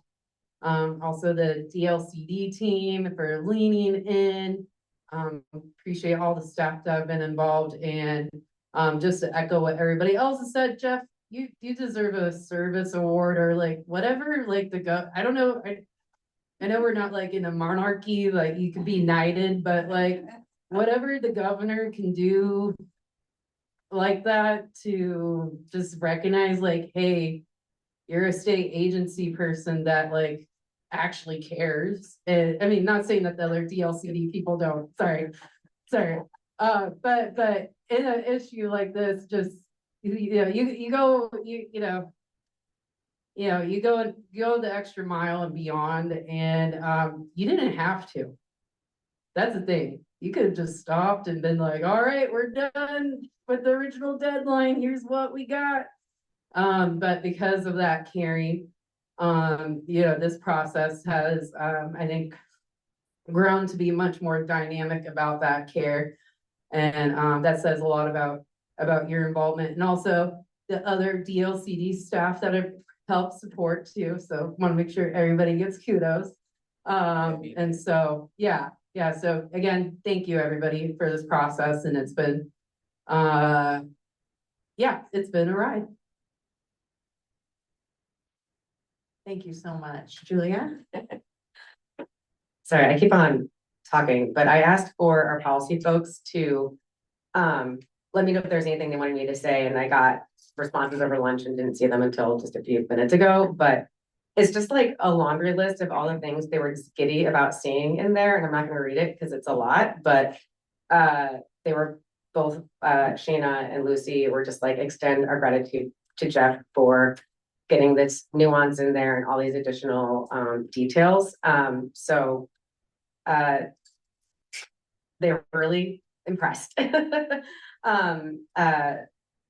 So yeah, anyway, there's one like recommendation that I should have brought up earlier in the agenda if we were gonna like during that discussion, but just for the sake of getting it into the public record is I just I'm just gonna read it. So one point I would like to see reflected is an acknowledgement of the potential disparate impacts of Oregon if Oregon chooses to pursue only economic participation pathway. In our comments, we suggested that the roadmap note that if Oregon seeks to capture the economic benefits of offshore wind while relying on other regions to continue bearing the majority of the environmental burdens associated with production, it risks perpetuating the inequity energy net dynamics of the past.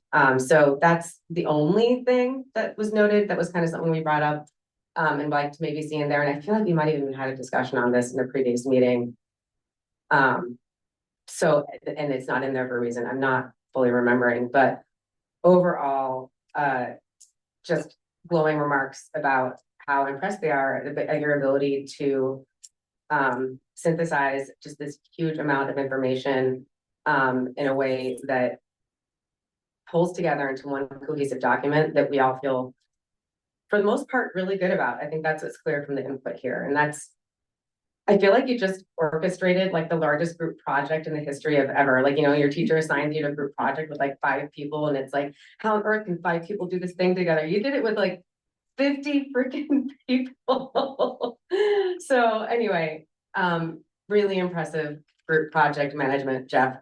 Thank you. Thanks, Julia. All right, I'm gonna look online. If anyone else online, kind of the last call to you. Feel free to raise your hand or just come off. Yeah, go ahead, Celia. Hi, everyone. I finally figured out my camera. Want to echo everyone's appreciation for Jeff and the whole team, of course. Also just want to make a quick note that I've been participating in a lot of processes having to do with ocean energy for 15 years. And there are some of the tried and true participants that have been there that whole time and beyond that are reflected in this group. And I really want to appreciate that you're still sticking with this work. Your legacy information is irreplaceable.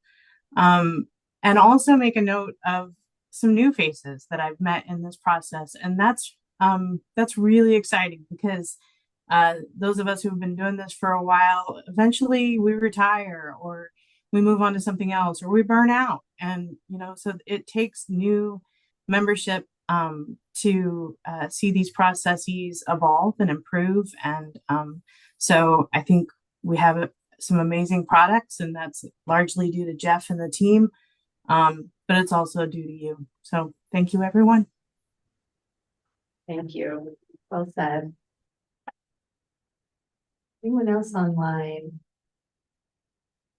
We are nearing our public comments second period, which is in 5 minutes. So I'm gonna do sort of a look online to see if anyone is here from the public, and if you want to give a comment, and then you can go ahead and let us know in the comments. We'll come back in about 5 minutes, and Jeff, I will hand it to you. Well, I just want to assure people that we did not put this agenda item on to fish for compliments. I'm very humbled by it said. In summer of 2024, this job posting came up and I was on my little sailboat with a friend of mine and debating, do I stick with the job I got? Do I hop the fence and try out this new thing? And I was really excited about the opportunity to go from more of a back of house job to more of a front of house job. The opportunity to work with a lot of people in a public space where there's a lively conversation happening. And that really drew me in. but I was nervous about, what is the scale of this thing going to be? Can I handle it? And to try to get a sense of it, I went and read some of the other roadmaps around the country, Maine and New York. And I was looking at them, and the Maine roadmap is like, what, 60, 80 pages. It's not, it has good stuff in it, but it's not super detailed. And I thought, oh, this isn't that complicated. Like, I could write this in a couple of weeks if I really had to, right? And so I was wrong. Well, yeah. But I'm glad that I decided to do this. I've had to stretch myself a lot and grown through that process. The mentality that I brought into this from the start is really that the process is the product. The document is important, and it's capturing a lot of the ideas that came out of this group. But I feel like so much has happened that I haven't even seen. People sitting at lunch and talking, and Ashley, your story of these people who I used to I didn't see any of that. Like, I missed a lot of the connections that were being made throughout this process, and I'm just glad that this space existed for that to start happening. And this idea that Sarah brought up of, we are creating kind of an Oregon coalition of sorts. And yes, there are different preferences and different perspectives, but we're finding those little places where we can agree, this really ought to happen, or this is really important. And when you find agreement between people that something is important, that's worth writing down. So I want to show my appreciation, express how glad I am that so many people thought this was important too. And that you have all, like those of you who've been here from the start or who jumped in and stayed in, thank you. Thank you so much. This would suck if I had to do it myself. Like, I didn't know any of this stuff that you all brought in. And the outcome has benefited so much from what every single person has contributed throughout the way. And I cannot express enough on my own behalf, but also on behalf of the state and the future, that you all have been here, and for that. I also want to make sure that I express appreciation for the team at DLCD who has been here from the start. We have a weekly meeting every Thursday at 8 a.m. So let's start with appreciation for that. People showing up at 8 a.m. on Thursday to talk about where we are in our process and what we need to do. And every time I had to make a decision, I needed help. And that team was there throughout it all, helping us figure out what is the right thing to do for this process. And Cynthia, thank you so much from the start, digging into policies with me. When I was like at the end of my rope and burned out, like, you're just like, hey, I did this thing. Like, I didn't even ask you to do that. And I'm so glad you did it. That it, especially back in December, like getting the first like real draft together would not have happened. So, very appreciative. Yes. And Lisa for just at all times being supportive and like protecting me when you felt like I needed it, which I really like. That meant a lot as well.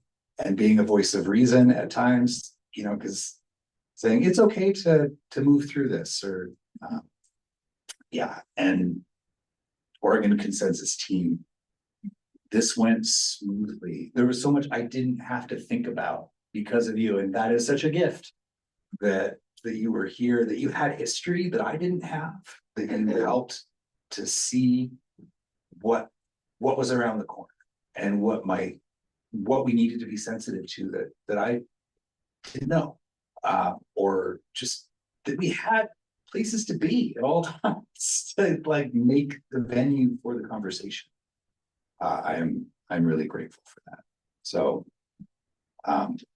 that's my last soapbox here. Thank you all again. And yes, please stay in the conversation. Thank you, Jeff. Bill. Got I some, just- also some comic applause there, the emoji applause, but, Bill, go ahead. Yeah, I just want to let people know that I put a link in the chat for something that epitomizes what Jeff has done. It's a commercial that was probably 15 or more years ago from the Super Bowl. And I'll give you the punchline. It's herding cats. I suggest you watch it because it really fits what you've done, Jeff. Thank you, Bill. Appreciate that. Yeah, and it's our dream to hear that the process is the journey, right? There's the product, and we know that's true. We get work done together by doing it together, and you all have been impressive in your commitment to the work and to each other. So we feel you and admire you and feel just very grateful for the opportunity to shepherd this work. Sophia and Bobby, obviously you led this. I'm just here to sort of but what was this? And Trevor, of course. Thank you. Yeah, Trevor too. We miss Trevor. Yes, we do miss Trevor, as you can see with all my going back and forth on the screens. Well, we'll do no public comment there, Sophia. You haven't heard from anyone. And I think, one of our best gifts as facilitators is to give you time back when it's ready to be back. Oh, you had a comment over here. Well, we'll do a last call for comments too. I just wanted to say, thank you to the tribes for hosting us to this. Yeah. It's thank you very much. All the tribes who helped to host the process through the meetings. Thank you.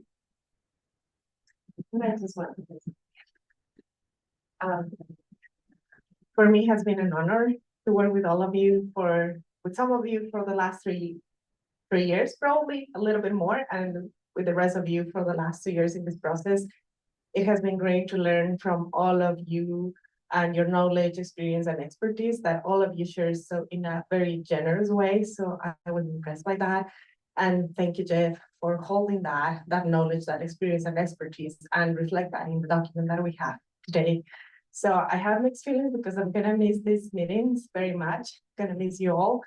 But I know that we will meet sometime in the future. You know where I am, you know my email, so just send me an email and I'm just be super grateful to be part of this process and getting to know a lot about around offshore wind for the last 3 years. So thank you so much to all of you. One. Keep asking now until We got to 4. Yeah, good. I gotta do this because you guys allowed when we hosted you at our Three Rivers Casino up in Florence, the first session. That I don't know if everybody remembers that, but they allowed the Mapleton High School kids to come in and present. And then up at Grand Ron, when we were up there was several groups of children, young people that were allowed to present. And for me, it was I'm reading about this stuff all the time, day and night and all that kind of stuff. And to see some of the kids go up there and they put up things that I had been researching independent on my own. And I'm like, kid is doing that, But it wasn't, I mean, he was all excited about it. He knew how it worked and all this good stuff. It was like, so it's our future. It's not just us. It's our future. So you've made that link, and that's done. That's right. Thank you. Okay, well, we like everyone's saying, the work is always evolving.